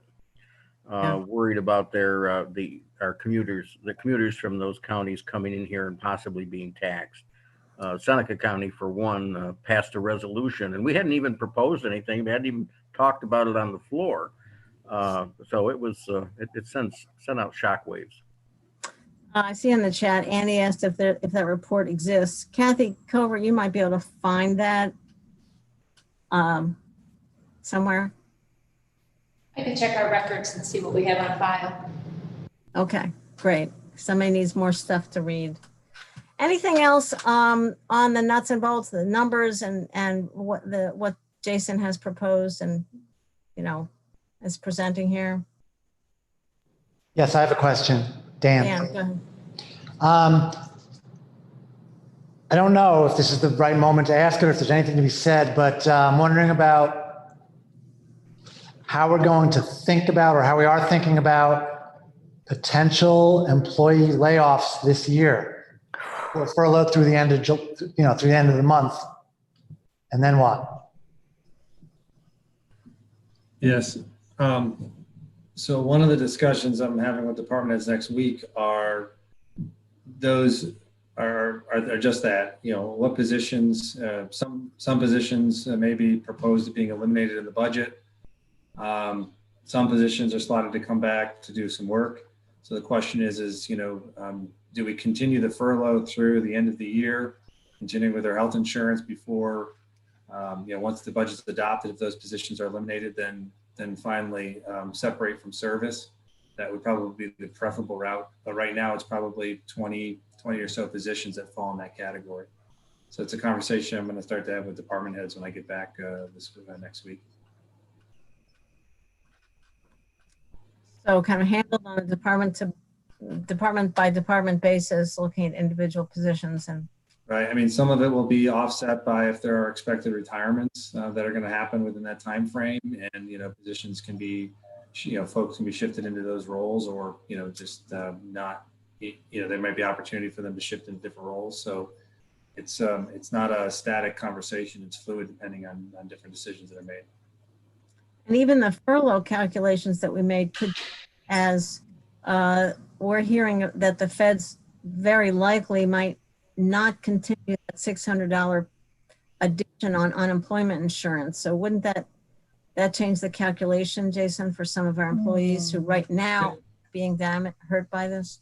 It would. The challenge with this whole process, which is kind of backwards, is that furloughs were made based on, a lot of the furloughs were made based on partly on this enhanced benefit, not based on generally how you would make furloughs or layoff decisions, would be based on need. are based on an area where you needed to reduce. So it's kind of created a misconception, I think, an expectation when you start talking about furlough and laying off employees and positions. So it creates this expectation that, well, when that enhanced benefit is over, then everybody can come back. Well, the truth is you still have a severe financial problem after, come August 1st. It's still a challenge to balance. And some of these positions may be proposed as being eliminated in the future budget. So it's created it's created a situation that is definitely nothing we've ever dealt with before. In a circumstance, we were able to reduce expenses for a short period of time and not impacting employees at the time negatively because of this enhanced benefit. It also has created a little bit of an unreal circumstance and how furloughs and layoffs are really dealt with. The other thing to consider also is that there were a decent amount of folks that volunteered to furlough and they forfeited their civil service rights for that period of time, which means if these positions were to be furloughed for an extended period of time, they would have the ability to basically change that waiving of their seniority rights. So it may impact the different employees separately. So. And I thought I saw Deborah's hand. I thought I saw a little blue hand by Deborah. Jason actually anticipated my question and answered it. Okay. All right. Thanks. Annie? Thank you, Martha. I was just wondering, Jason, how many people are furloughed right now? You don't, if you know off the top of your head, part-time and full-time? About 75 right now that are furloughed. Out of the 98 or so, 75 are furloughed right now. Okay.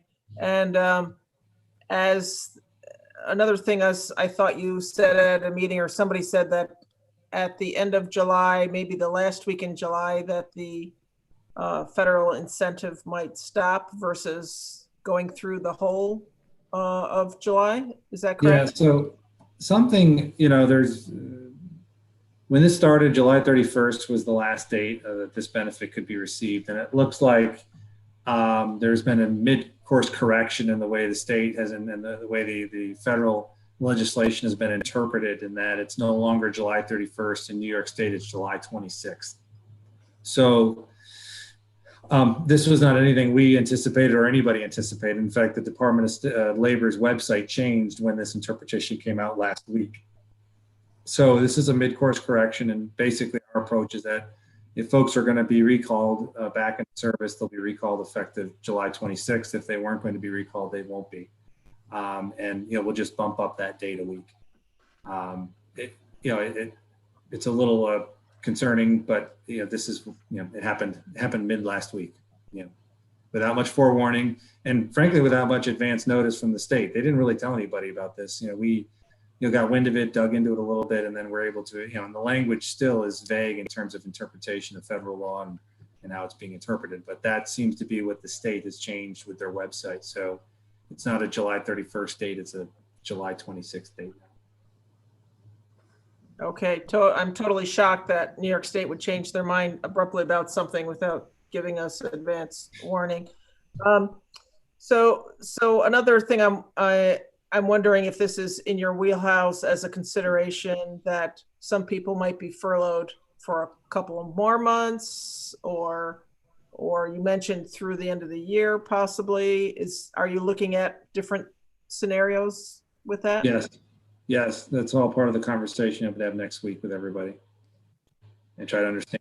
Either way, I would continue the furlough with continuing health insurance through however long they're furloughed, and if it does result in an elimination of the position, what we want to talk about is if there are any impacted employees, or there are opportunities to apply for any other vacant positions that come up. Obviously, they're entitled to certain civil right privileges in terms of to the titles if they're furloughed or laid off. So if positions are abolished under civil service rules, certain positions are allowed, they'll be recalled first on the civil service list rather than anybody else. So we have to kind of sift through a lot of that to understand it. But yes, you could be talking about extended months or till the end of the year.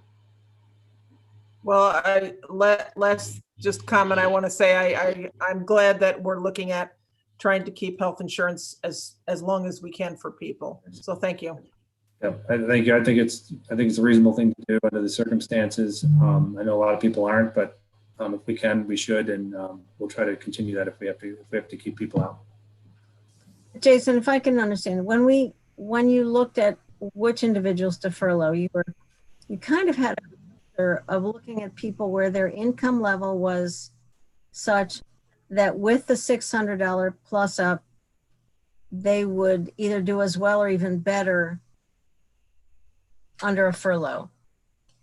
If that $600 goes away, does the calculation change as to who even you should consider for furlough? In other words, if it's just who's, I don't want to say more dispensable, but does it change the calculation of who you would furlough?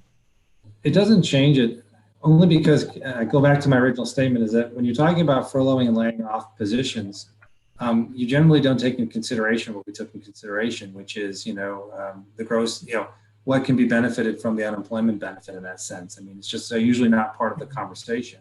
Now you're at a point in the conversation of a variety of factors of potentially restructuring departments, proposing eliminations of positions. You still have financial challenges, which is usually the primary reason you're talking about laying off or furloughing employees.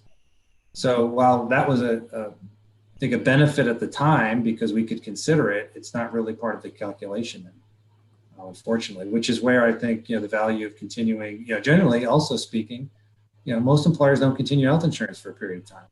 Beyond furlough or layoff, and I still think that's a fair and reasonable thing to do, for even if it's for a 6-month period of time. Shauna? Hi, I just wanted to ask, as far as communication with staff, is there an employee town hall that's scheduled? Because I think it would be really nice just to give people the heads up sooner than later. I'm sure there are probably a few employees tuning into this evening's meeting, but just because I think the last time they had correspondence, it was saying, essentially you're furloughed, hopefully, more than likely, hopefully, I don't know what the wording was used, but we'll see you back in the workforce as of, August. And I think if we could kind of give people the heads up sooner than later, that would be really helpful for many people. So we have been having staff town halls every Friday. These questions come up, everyone, and I've said the same thing. Everyone is, come the first, second week in July, we hope to make those decisions. Everyone has known that, this could extend beyond that end of July date, and we've reinforced that. So I think the message we're talking about now is the same message that's been out there, but we will continue to, as we have, trying to keep it as open and communicative as folks as we can as possible, letting them know as early as possible when we can. Absolutely. We'll continue to do that. Jason, if we're all, we and Governor Cuomo and everybody else waiting to find out about federal aid, how much can you, let's pretend we get a promise, that they vote something and Amanda Spellacy tells us we're going to get X amount of money.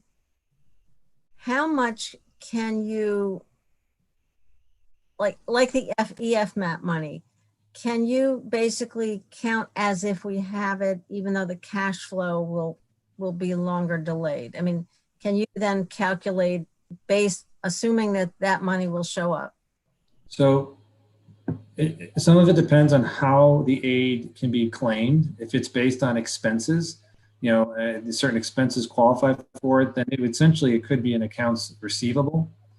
In that sense, and that would count, meaning we would all talk about, it all depend on when we would apply for resubmission or reimbursement of it, on an ongoing basis. So some discussion we would have, Rick and I would have about, how is the law written and how is it qualified? Is it for lost revenue or is it for qualified expenses? Generally, it's the latter.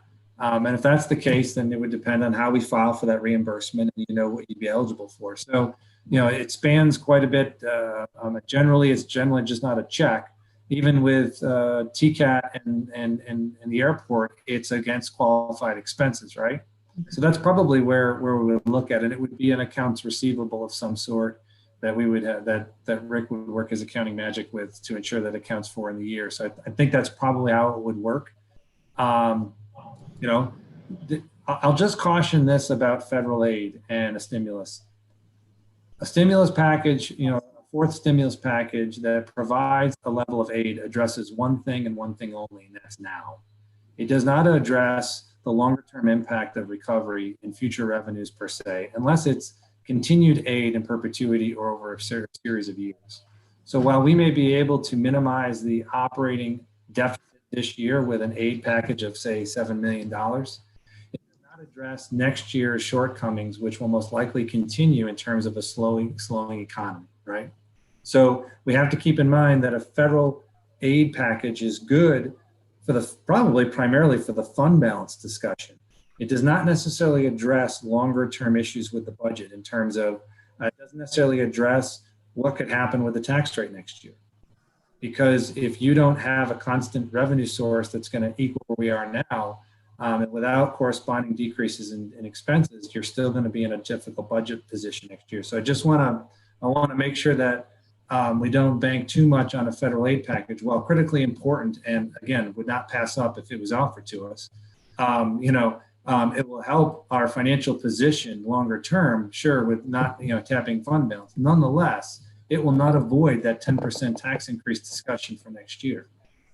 One could argue that an infusion in a fourth stimulus package into government and keeping governments, running as full force as possible will help the economy recover quicker.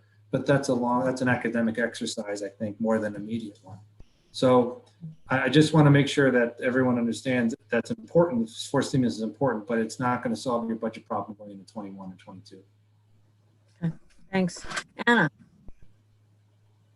You may have partly answered my question. I was, and maybe this is the academic part of juggling, where you get the short term and you can use, because we have the two. We have the fund balance, but we also have the capital, where we shift our expenses and capital, whether we postpone or we use the federal for capital and save our fund balance, so that next year, if we also have a need for the fund balance, then we've preserved it. Is that what you meant by the juggling? Yeah. Okay. Yeah, I mean, so capital plan is antiquated the day it's adopted, right? I mean, all of a sudden changes, twists and turns happen with projects. Some get pushed back, some come in under budget, some come in over budget. So when we go through this process, we recalibrate it. We look at new ones, we look at old ones, and then the timing issue of, well, when do we think this one's going to start, and when do we think that one's going to start, and how sure are we on our engineering estimates? And some of the larger ones are less assured than the smaller ones.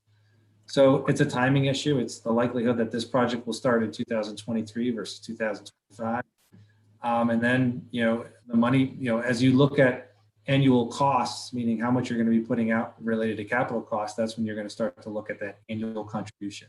Well, and we also don't know yet if some of the money, if we do get funding, will all the funding be unallocated, unrestricted? Some of it may be restricted. We don't know any of that yet. We have gotten no indication, right? Right. It's all true. It's all true. I mean, so yes, to answer your question. So, I mean, it's a balancing act of resources and priorities and, timing.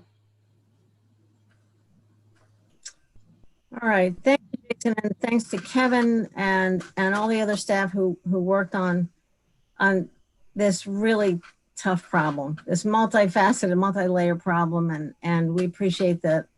There are a lot of moving pieces here, and it's a unique year. Certainly, we are faced with some things we've never had to face before. So we really appreciate the work that's gone into this. I hope the rest of your week off is going to actually be a week off, part of a week off. But so thank you all. And once again to Greg Potter and Lauren Cottrell, who are sitting through this as our IT support team. I really appreciate that they've been with us on that and with us from the beginning of this to make it possible for us to meet this way. It's been great.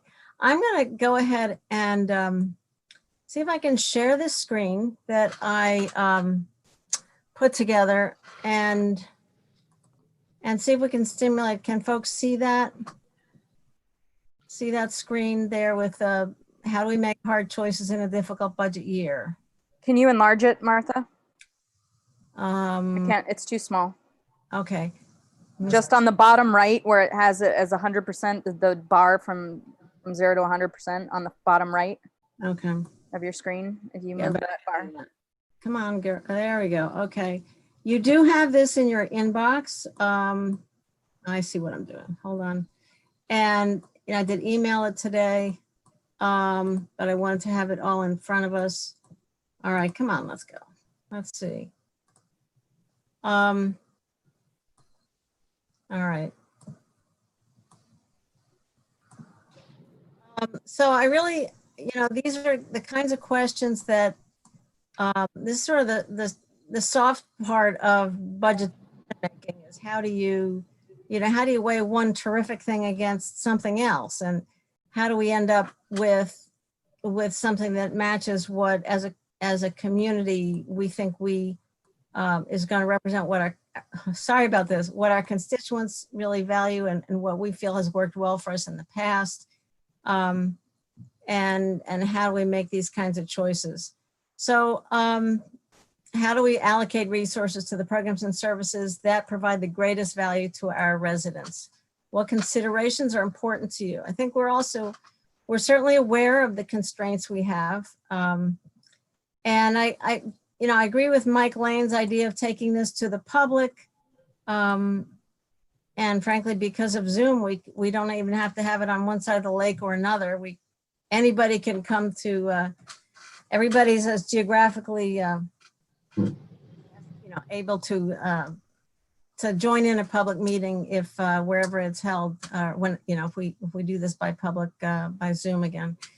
So we could solicit public comment sort of directly that way.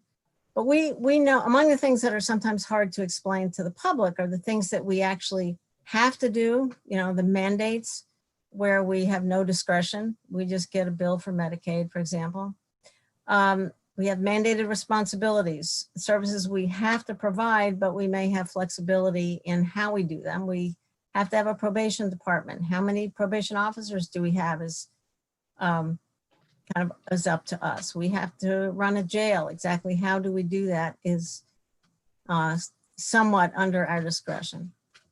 Then we have this sort of strings attached bucket of programs, things where our funding is tied to other partners. We, TCAT is an obvious example, TC3, obvious example.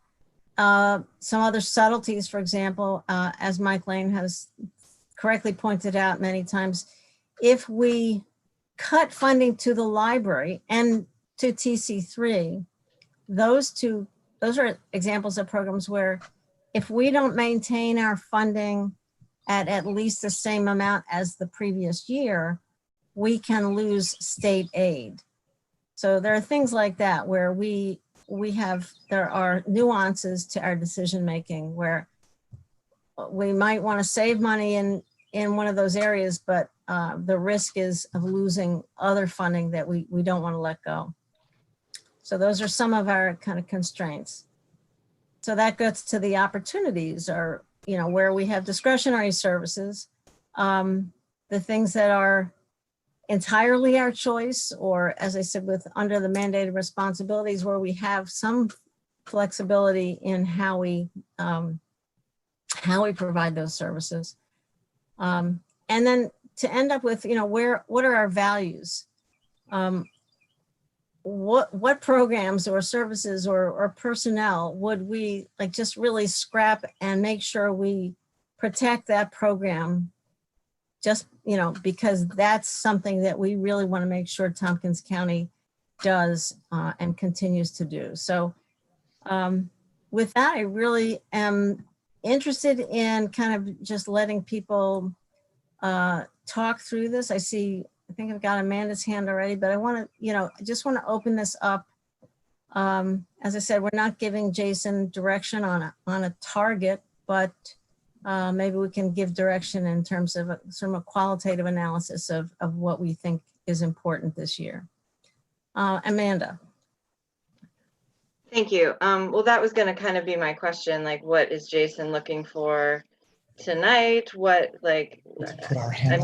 I mean, there's a lot of there's a lot of us and we probably all have very different priorities. So I'm just a little bit unclear on, I mean, we can have a conversation, but what are you looking for, Jason, if anything? If you're there still. I mean, I don't know. I don't know if you can give me any direction right now, to be honest with you, unless you, I mean, generally the direction comes in terms of a target, fiscal target. And that's usually how we build the budget around.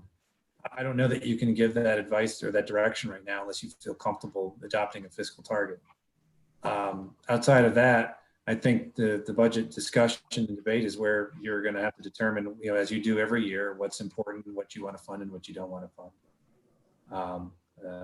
You know, it's a difficult conversation right now, only because of so many uncertainties. Yeah, I don't know that I have a great answer for you, to be honest with you, Amanda. I'm not trying to be coy or anything. I'm just, I don't know if there's any direction you can give me. Okay. Yep. Thanks. Yeah, to be clear, Jason didn't ask me to put this on the agenda. I just thought it was worth taking some time if we could, you know, talk to each other, talk to the staff and see where it goes. I see Shauna's hand. Thank you. With us seeing a downward spiral of our economy and more people out of work, you know, it's unfortunate because I think what we will see is the need for more social services and the need for more organizations that provide services to people that are homeless, that are struggling with rent, that are food insecure. And so I would, you know, I know, you know, right now this might even, you know, be a debate amongst all of us, but I would be very apprehensive to cut funding for those, because I think this is where our community is going to need our help, and at least keeping the funding and even perhaps, you know, talk about increasing it at some point. Thanks, Sean. I'm going to go to Rich next and then Anna. Thank you. Martha, can I get into queue, please, Dan? Yeah, you bet. Thank you. Thanks, Martha. This is a general conversation. Obviously, we can't be too specific, but the thing that I keep coming back to that I worry about is that we've been, frankly, a national leader on our jail population, on our criminal justice system, our alternatives to incarceration. And we have done just outstanding things. And right now, you know, you look at how the weight of the problems we're facing they fall on the most marginalized populations. And these are the people that are most likely to get involved with our criminal justice system. And this is where my worry is. I agree with what Shauna said. I'm thinking we want to perhaps try to think about how do we front load so that we get people jobs if we can, so that we're not relying on them getting social services, we're helping them before they get there. I think we are in an emergency that the federal protection money is hiding, that August is going to potentially be just awful. And we need to be thinking, how do we do job opportunities as fast as we can? One thing I'm encouraged by, and we're seeing it at the IDA, is that developers aren't slowing down, that large building projects are continuing to go forward. This is really good news if they actually get built. I've been driving around looking at some of the projects. You know, Herald Square was dead for quite a while. They're working on that one again. Library Place, I'm really curious what's happening there. But construction jobs are good immediate employment, and they generate all sorts of spin-off work in the community. I've also been talking to Diane Cohen at Finger Lakes Reuse and trying to figure out, is there a way to really bump up what they're doing, particularly because everybody's been at home cleaning their garages and attics and basements. And seriously, Finger Lakes Reuse has been doing almost its typical revenue on an appointment basis. They can't, accept donations on the just walk in the door right now. But she's anticipating a tsunami. And that means if it can be managed, there's some potential real jobs there. So that's what I've been thinking about and worrying about. Okay, great. Thank you. Anna, Dan, and I see, I'm actually not able to see all the participants. Did I miss anybody who else has their hand up? Okay, Anna, then Dan. Yeah, I second Shauna and Rich's comments. Those were some that I was thinking as well. And so I just want to say I absolutely agree with those comments. That specifically we should prioritize those aspects of our budget that will increase the rate to which the most vulnerable populations are able to recover. And when you talk about the 12%, creating that baseline of 12%, I'm assuming that's an average, and that the priorities may mean that some departments don't experience a full 12%, others may experience more. So that was my one question for you, Jason. Are you looking at that 12% flat across the board as a starting point, or are you adjusting it based off of that it is an average, and you're looking at some, like I think about workforce development specifically, and helping people retrain, get back into jobs, helping the creation of jobs seems like a very important part of our economic recovery, for example. And I certainly wouldn't want to reduce the rate at which that happens. For example, that's just one. Yes. So that was a question. Yeah, no, I think, so everyone is, Deborah has a question too. Okay. Everyone is, every department is completing the same two budgets, but they know it's a starting point of discussion. And I've been very clear that there are some departments that will have greater challenges than others when what's recommended to the legislature. It's just natural that that's going to be the case. I would also offer that there may be some departments that are going to be creating new positions while others may be eliminating them or even laying off employees. So it's not always going to be an apples for apples comparison by department by department. We just, we're going to do the best we can to minimize that, but that could be a reality. Well, and that's also the case with agencies, because like Rich mentioned, some of our ATIs are implemented, like when we have programs like the community outreach worker. I would not want to see that program reduced, because the need for that is probably going to increase. So, some of those considerations I think are really important. And then the other thing, Rich, that you brought up, and I'm glad you brought up the IDA. I know that the IDA is looking into a policy for inclusion of affordable housing.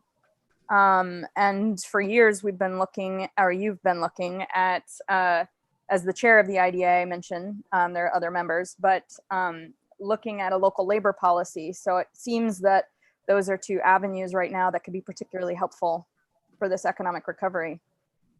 But it's a tricky balancing act, so.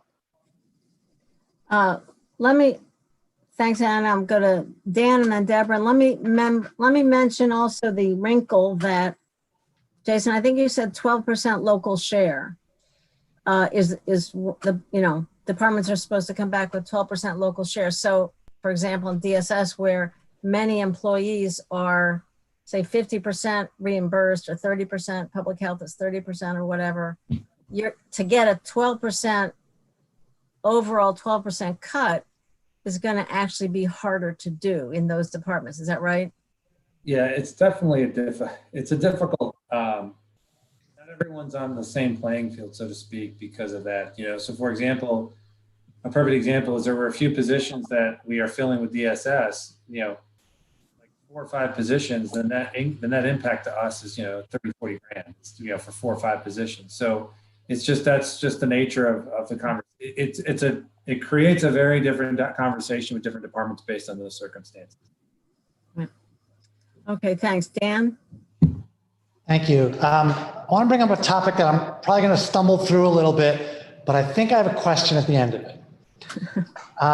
Even the question's a little hard to frame. So it's defund the police. It's something that we're hearing a lot. And I believe we're going to have to respond to that. And as I look around at what some municipalities are doing as a preliminary response to that, there's a wide range of responses already. And as I understand it, what most people mean when they say defund the police is to decrease law enforcement budget and take some of that money and put it in more social services, for lack of a better term. My question is, how are we going to respond to that request / demand? Can we respond? Well, our budget is a response, but can we respond? Will we be able to respond with more of a narrative? And will that be something that the legislature can generate that narrative? Or is it going to be the budget itself that's going to be the narrative? Or, and this is what I don't want to have happen, are we going to have 14 different narratives about how the county is responding to that? So that was my best attempt to put that out, what I was trying to say. It's pretty good. I like that. Thank you. Jason, do you want to answer? I see, I don't know if Rich, you wanted to answer that. Jason, you don't want to answer that. I was just going to say that we should have a response. It's incredibly complicated because one, decide what you want and then make your budget. You don't decide on your budget and then try to figure out, okay, we defund the police. What does it mean? But as a slogan, it kind of makes sense. It's expressing the urgency. To give one example of how complicated this is, I've also heard and read quite a bit about de-escalation and how important it is that police officers should have de-escalation training. And it is important, but frankly, if you send police officers in with the goal of de-escalating, it takes a lot longer. And if you're saying we're going to have fewer police officers and they're going to do de-escalation, you're going to have a much harder time running a police force. You won't be able to respond to all the calls necessarily. That's the kind of decision that we're going to need to face. None of this is easy. I think we need to have the conversation. We need to try to get there, but man, is it hard. But Dan, I agree with you entirely that if we can, as a body, reach some consensus about what direction we want to go, we'd be far better off than having 14 fragmented responses. And the one other thing I'd mention is we're doing some really good things. Say the Mobile Crisis Intervention Unit is doing a lot of the things, that people are calling for, and they don't even know we're doing them. So we should be promoting that. Just a refresher, that's when a police officer can call these mental health professionals and basically hand off somebody who's having a mental health crisis instead of treating it like a criminal justice, criminal problem. I'll stop talking. And there may be ways to, for the dispatch center there may be training for dispatch workers to be able to triage differently, depending upon the information that comes in. There may be things that we can do with the same personnel. I see Deborah is next. Yeah, I hadn't really meant to comment on the defund the police thing, but my understanding of defunding the police means that you put more money into social services and supportive services so that there are fewer things that police are actually called upon to do, things that are otherwise inappropriate to their law enforcement function. But that does tie into what I wanted to say, which is that clearly this crisis has exacerbated and exposed all the weak points in our in our society, the inequities and the impact of every little thing that happens on the least capable people to deal with it, economically or otherwise. I've been hearing about our housing problems, our social services problems, our law enforcement problems since before I got on the legislature, and I'm not trying to understate the importance of those issues, but while we've been focusing on all of those, and while we're focusing on them in a laser-like manner right now, which I guess is understandable, we're kind of ignoring the overhanging big crisis that's been coming at us for years that we haven't really addressed, which is climate. So my ask, I guess, is that as we figure out how we're going to get back to normal, how we're going to support workforce development, how we're going to support the local economy, we think of ways to do that that are climate smart, energy smart, that create a normal that's not so fossil fuel dependent, that create jobs that are green energy jobs, that enable people to have, new careers and new paths that help us transition away from fossil fuels. So kind of build back better. Okay. Yes, ma'am. I see Mike Lane, Ann Corman, Amanda. Mike Lane. We need to be very careful about our agencies in this crisis. They are often on shoestring budgets, and their people are not overpaid. So we need to focus on protecting them as much as we can. Not that they can't share the pain also, but we have to keep in mind how much it hurts them more possibly than some of the others. I wondered about our contacts with our unions. Are they being asked to do anything? I know TC3 has been working with its unions out there, and they've been getting some success with the help from the unions. I just hope that our employees don't think it's business as usual because they've got a contract, and that they ought to be immune from helping in this crisis. I've always been a person that wanted to maintain services. I've never been very pleased when we've had to cut something because the services we provide usually have been vetted extremely. You can go back to things like the mental health department. You can go back to solid waste, for example. All of those things were brought forward. Our health department is another one. Brought forward and became a solid part of our budget because they have a real need there. I still think about the only program that I ever voted to cut that I can think about was the CHA, and I still feel guilty about that. CHA's that was the home nursing program sponsored by the county health department, and so many people called and said, "Please don't stop my nurses.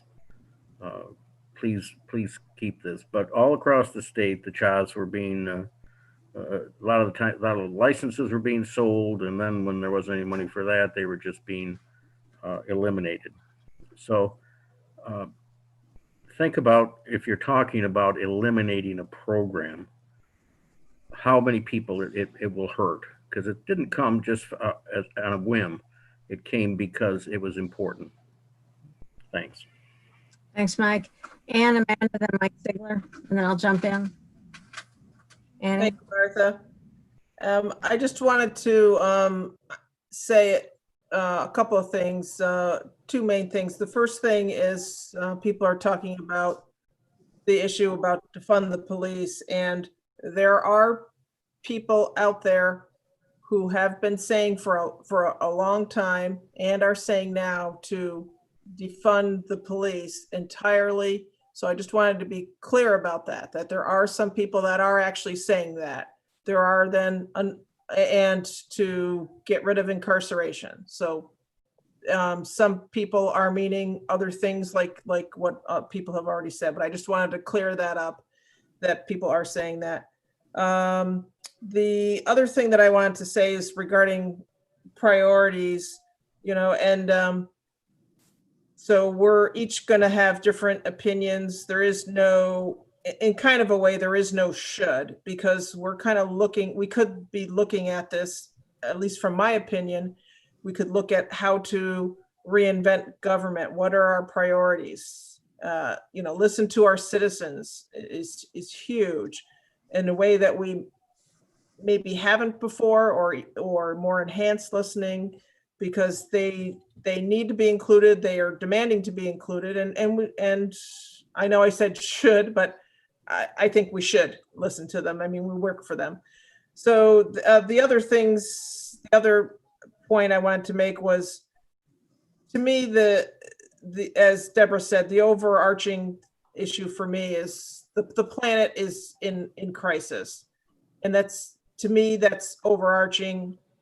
Even though the other things that are going on now are huge. We have a huge economic crisis.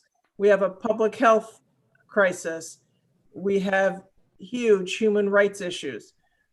But if we don't look at them all together, as people have said, then, if we make one less than the other, whether it's people that could be homeless at some point, whether it's people that are going to interact in our health system or our public safety, or our employees, local businesses, if we don't try and figure out how to look at that all together, our agencies that we deal with and support. So I don't have one quick answer, but I think we need to each keep thinking about what are our priorities. And I guess last, I would just say that I want to be careful as we're listening to each other, that we also really listen to each other. And I am been researching and will be bringing something forth to push for a local labor policy for the IDA. Thank you. Thank you, Annie. Amanda's next. Thank you. Yeah, thanks, Anne. I liked everything that you said. I just wanted to throw out there that a priority for me is that we do our very best to not lay people off from our organization. I think that there aren't going to be a lot of jobs, and not everyone is going to be able to get a construction job or, an electrician job or whatever. Like, those jobs may exist, but I'm certainly not qualified to do one, and most of you aren't either. So I think that, people are talking about jobs. I would like to see us keep as many people as we possibly can employed. Thanks. Thanks, Amanda. Mike Sigler. Hi, I really wasn't going to say too much, but just a couple of things. So listening to this whole discussion, I liked that Jason was going into fund balance and how we could mitigate some of the damage. To be honest, I mean, I wouldn't have been as comfortable digging as deep into fund balance, and now I'm at the point where I'm really comfortable digging into the fund balance. I mean, more so than maybe. I'm hoping that other people in the legislature are going to become comfortable with the idea that you may spend a quarter. I don't know if you're open to that, but over the next 2 years, I could see us spending down $10 million. So I don't know if that's something that people have to come to terms with, and I understand, listen, that may affect our credit rating. Hopefully it won't. I mean, that's something that Jason and Kevin and Rick are going to, I'm sure, tell us.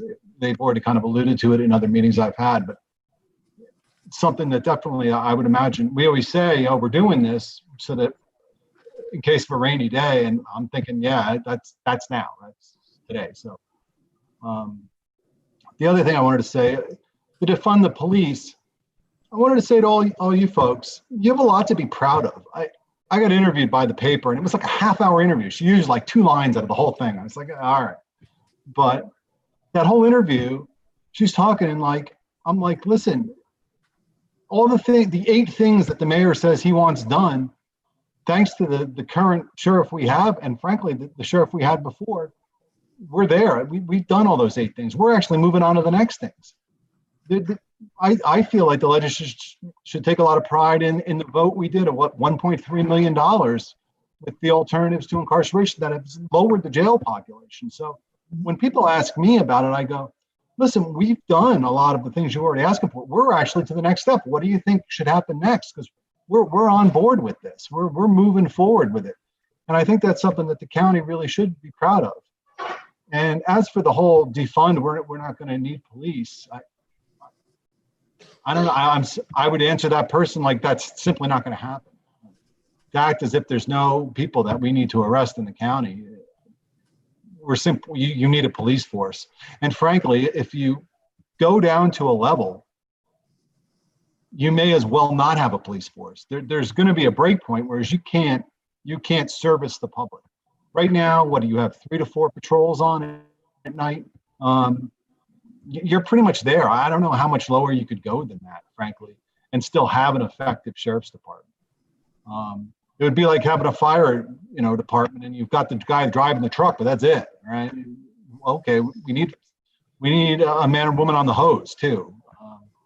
So I kind of feel that way about, and I don't feel that way just about the sheriff's department. I look at mental health too, and I look at the caseloads over at DSS. There's really, if you're dealing with 40 cases in DSS, yeah, there's really probably not too much further down the line you can go with that. So that's why I started off with the idea of, if this really, I'm hoping this is just a rainy day and not a rainy, month when it comes to this kind of spending. But that's it. Thanks. Thanks very much, Mike. And before I add a few comments of my own, I just want to say I'm going to kind of also ask each of the folks who hasn't spoken yet and sort of ask you to really weigh in. And so there's, nobody's going to be held later to what they've said tonight, but I think it's really a good time for us to try to reflect on what matters to us. So I'm going to just say I'm a little scared. I just feel like I want to agree with just about everything Mike Sigler said. So scares me a little, but if this isn't a rainy day, I don't know what is. So I agree about the fund balance. I agree that we have a lot to be proud of in our criminal justice system, as Rich also said. One point, there have been some stories about a program in, I think it started in Eugene, Oregon, or maybe Portland. It's called Cahoots.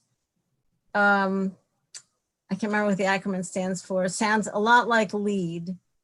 So I hope we really do dig into the ideas that are out there and see what might be possible to diversify the response to, somebody calls 911, there's something happens. It's not automatically a road patrol deputy that responds. Let's figure out what other choices we might be able to develop. On workforce training, I just want to say on a personal level, we're trying to get our house painted this summer and everybody's too busy and nobody has enough workers to help. So I think there really are some options if people, there's opportunity out there if we can find the right matches to get people into particular jobs. You're right, Amanda, not everybody's going to be an electrician, but I think there's opportunity in this community.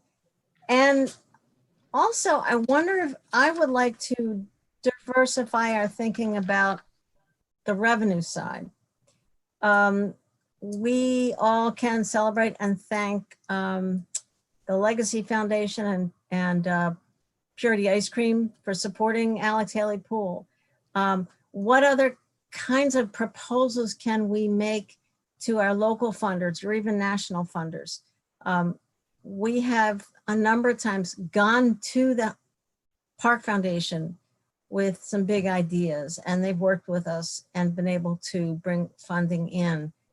So I hope we can put our creativity to work and try to think about ways we can, especially as we maybe try to do some things that are new and perhaps experimental, and see if there's outside money we can bring in.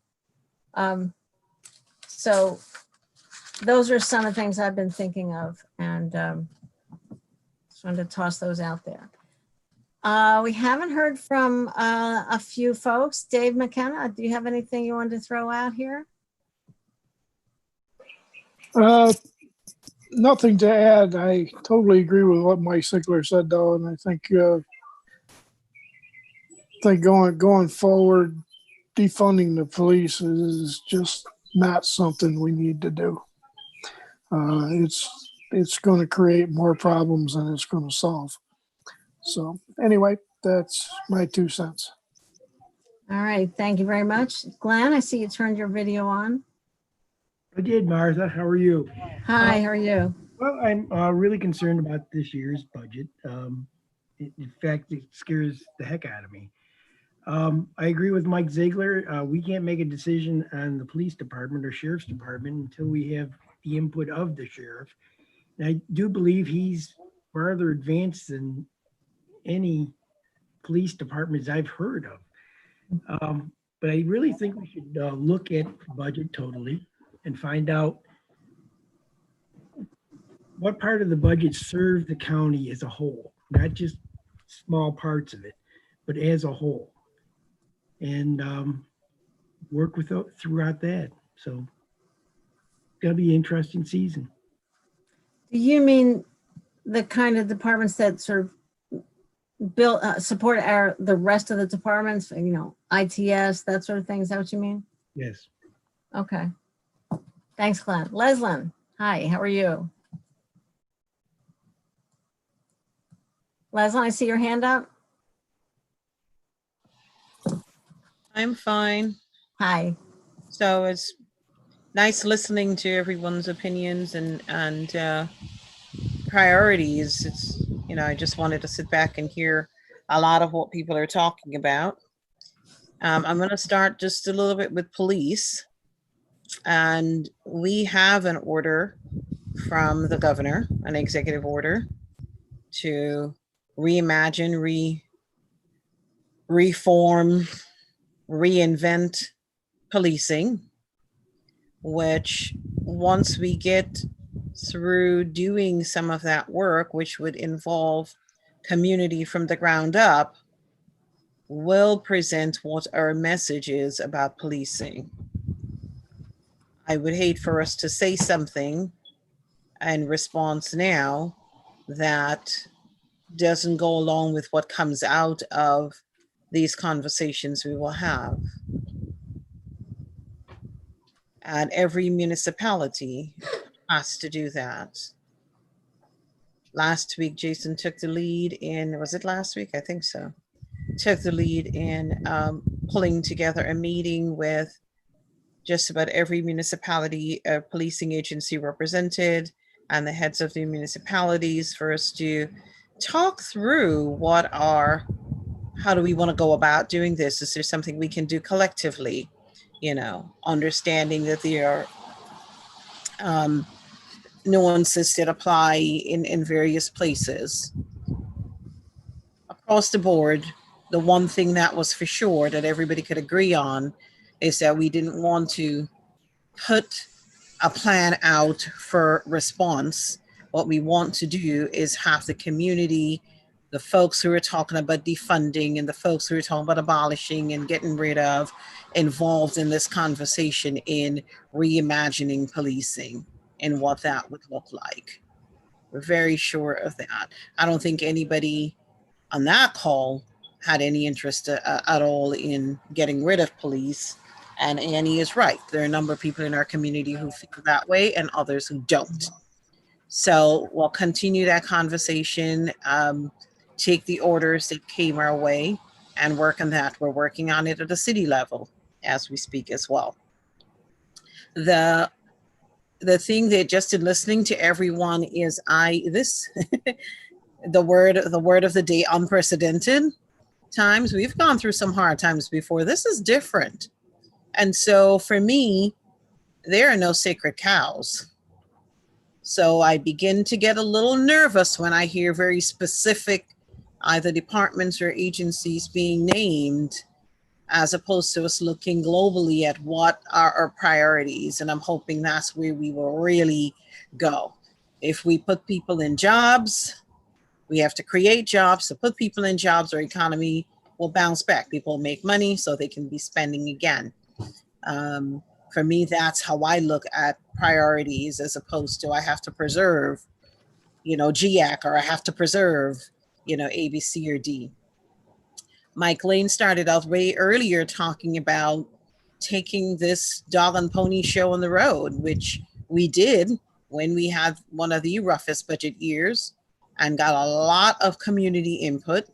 And I think we can do that again. I agree with Mike on that, to get people's, feedback on what are their priorities, so that we can, put something out that's really good. I don't want to go on and on, but I particularly wanted to share around, we all got to be a little open-minded. There really are no sacred cows.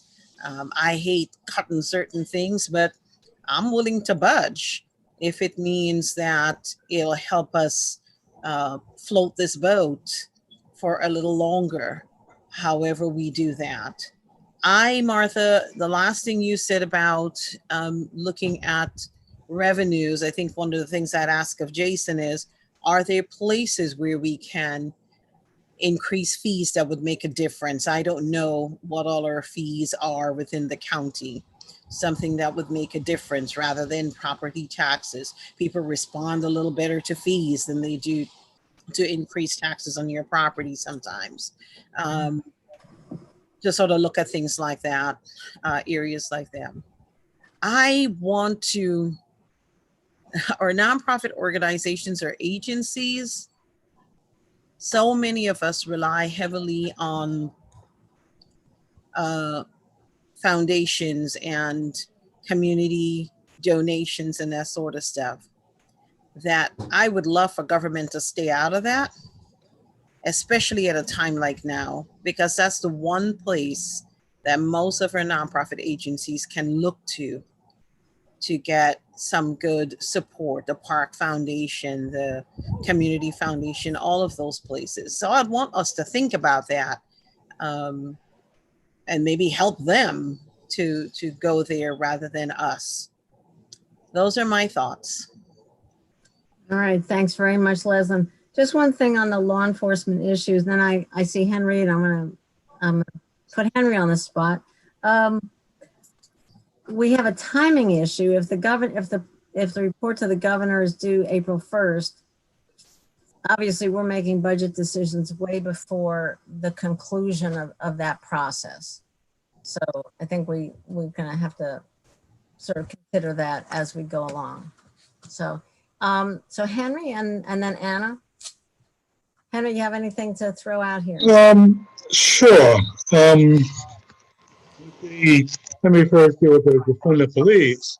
I mean, I agree with what everything's been said. I also agree that people have talked about the community outreach worker program being expanded, about the lead being expanded, and so we have ideas. We just have to expand them if we want to go that direction.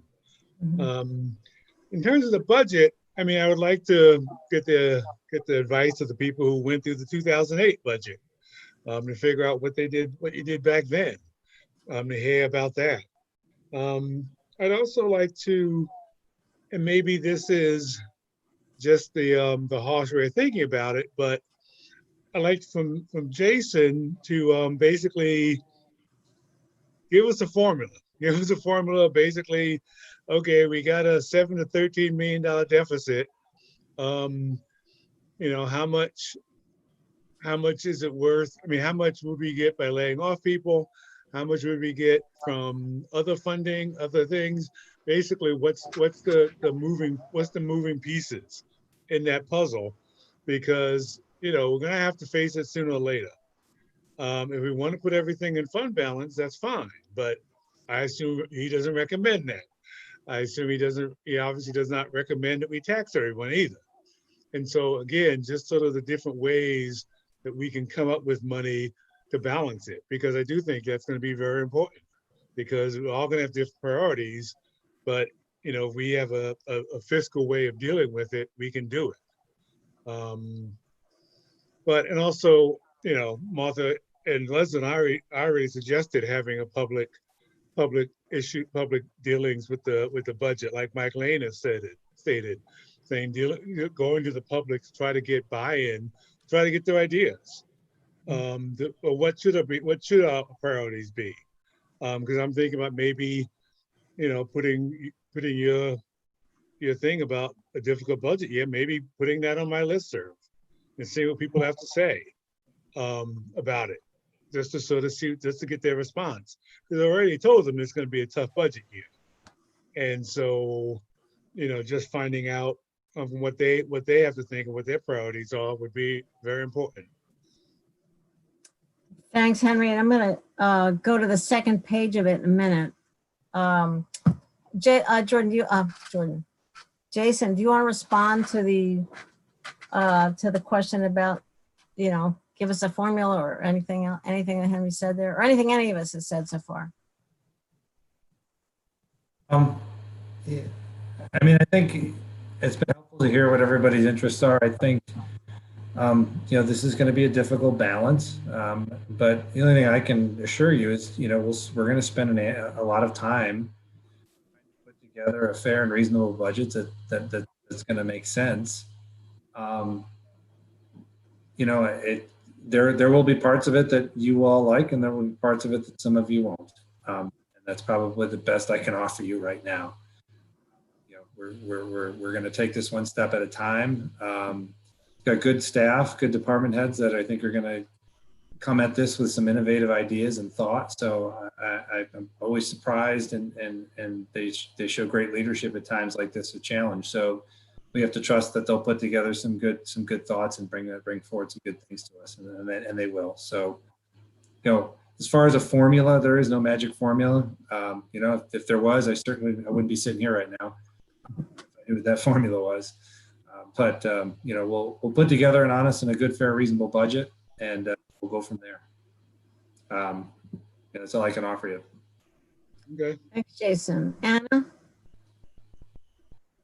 Yeah, I just wanted to request that that we have a discussion during this budget cycle of what we all mean by defund the police, because I don't know if everybody has the same definition of what that is.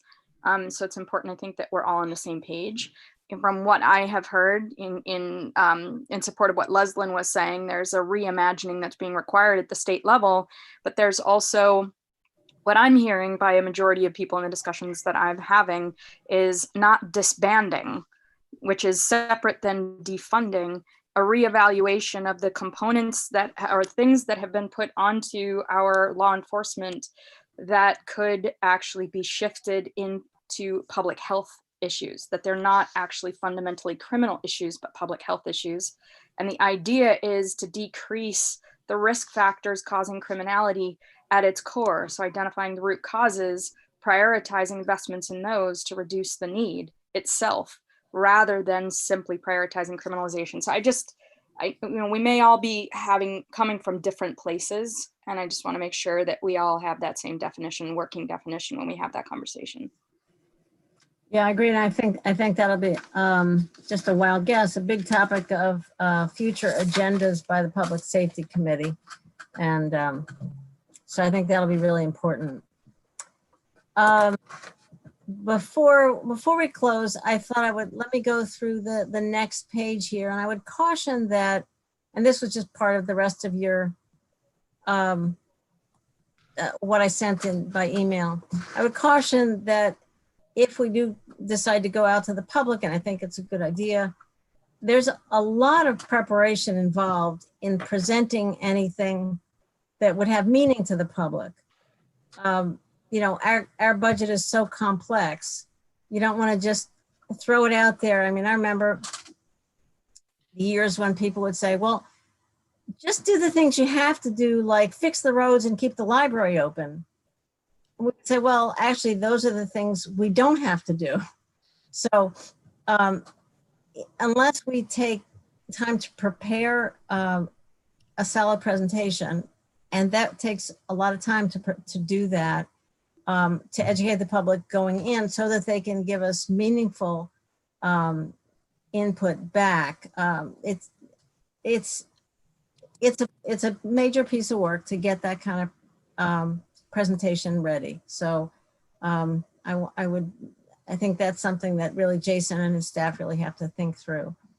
So I just to sort of go through the rest of the things that I had thrown in on a list as we think about all the lines that we're going to look at, all the decisions we're going to have to make, and that Jason and department heads are going to have to make. You know, is this program or staff role or project or contract, is it necessary? You know, do we have to do it? Is it effective and worthwhile? Another calculation, does it leverage other resources, whether, you know, that's partnership with other entities, or is it something where we can bring outside money in if we do it, or lose money if we don't keep it up? Is anybody else doing this, providing this service? Is it unduplicated? Is this an investment that will save us money in the long run or avoid costs later on if we go ahead and put this money in? Is it consistent with my values? For example, if your value is helping people at risk or marginalized population, does the community want us to do this? Will it help our staff to function more effective and efficiently? I noticed Jason had some thoughts in there about ITS, and I think, and using technology to improve our effectiveness. Very important. That's it's invisible, frankly, to the public, but could be really critical. What would happen if we cut this program? You know, do we lose other resources? Is there anybody else to pick that service up? Could we pick it up later? You know, if we just delay an expenditure, is it something that really wouldn't hurt anything that much if we delay that expenditure? In some cases, would it cost us more in the long run if we cut? Is it penny wise and pound foolish to cut that? So another 2 questions, just can we afford to do this? Can we afford not to do this particular thing, whatever that thing is? So these are just some kind of ways I've over the years thought about particular budget decisions that we've made. And I'm sure you can add things to the list. And if you are interested in sharing this with a listserv, you can certainly add, subtract, modify, however you like, go for it. And, you know, let us all know what you get back. So with that, unless there are any questions or comments on that list, I can take this off the screen. So Leslyn.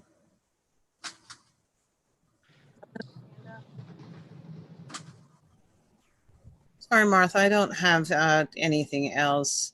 Okay. When we get into other conversations, I'll have more. Not right now.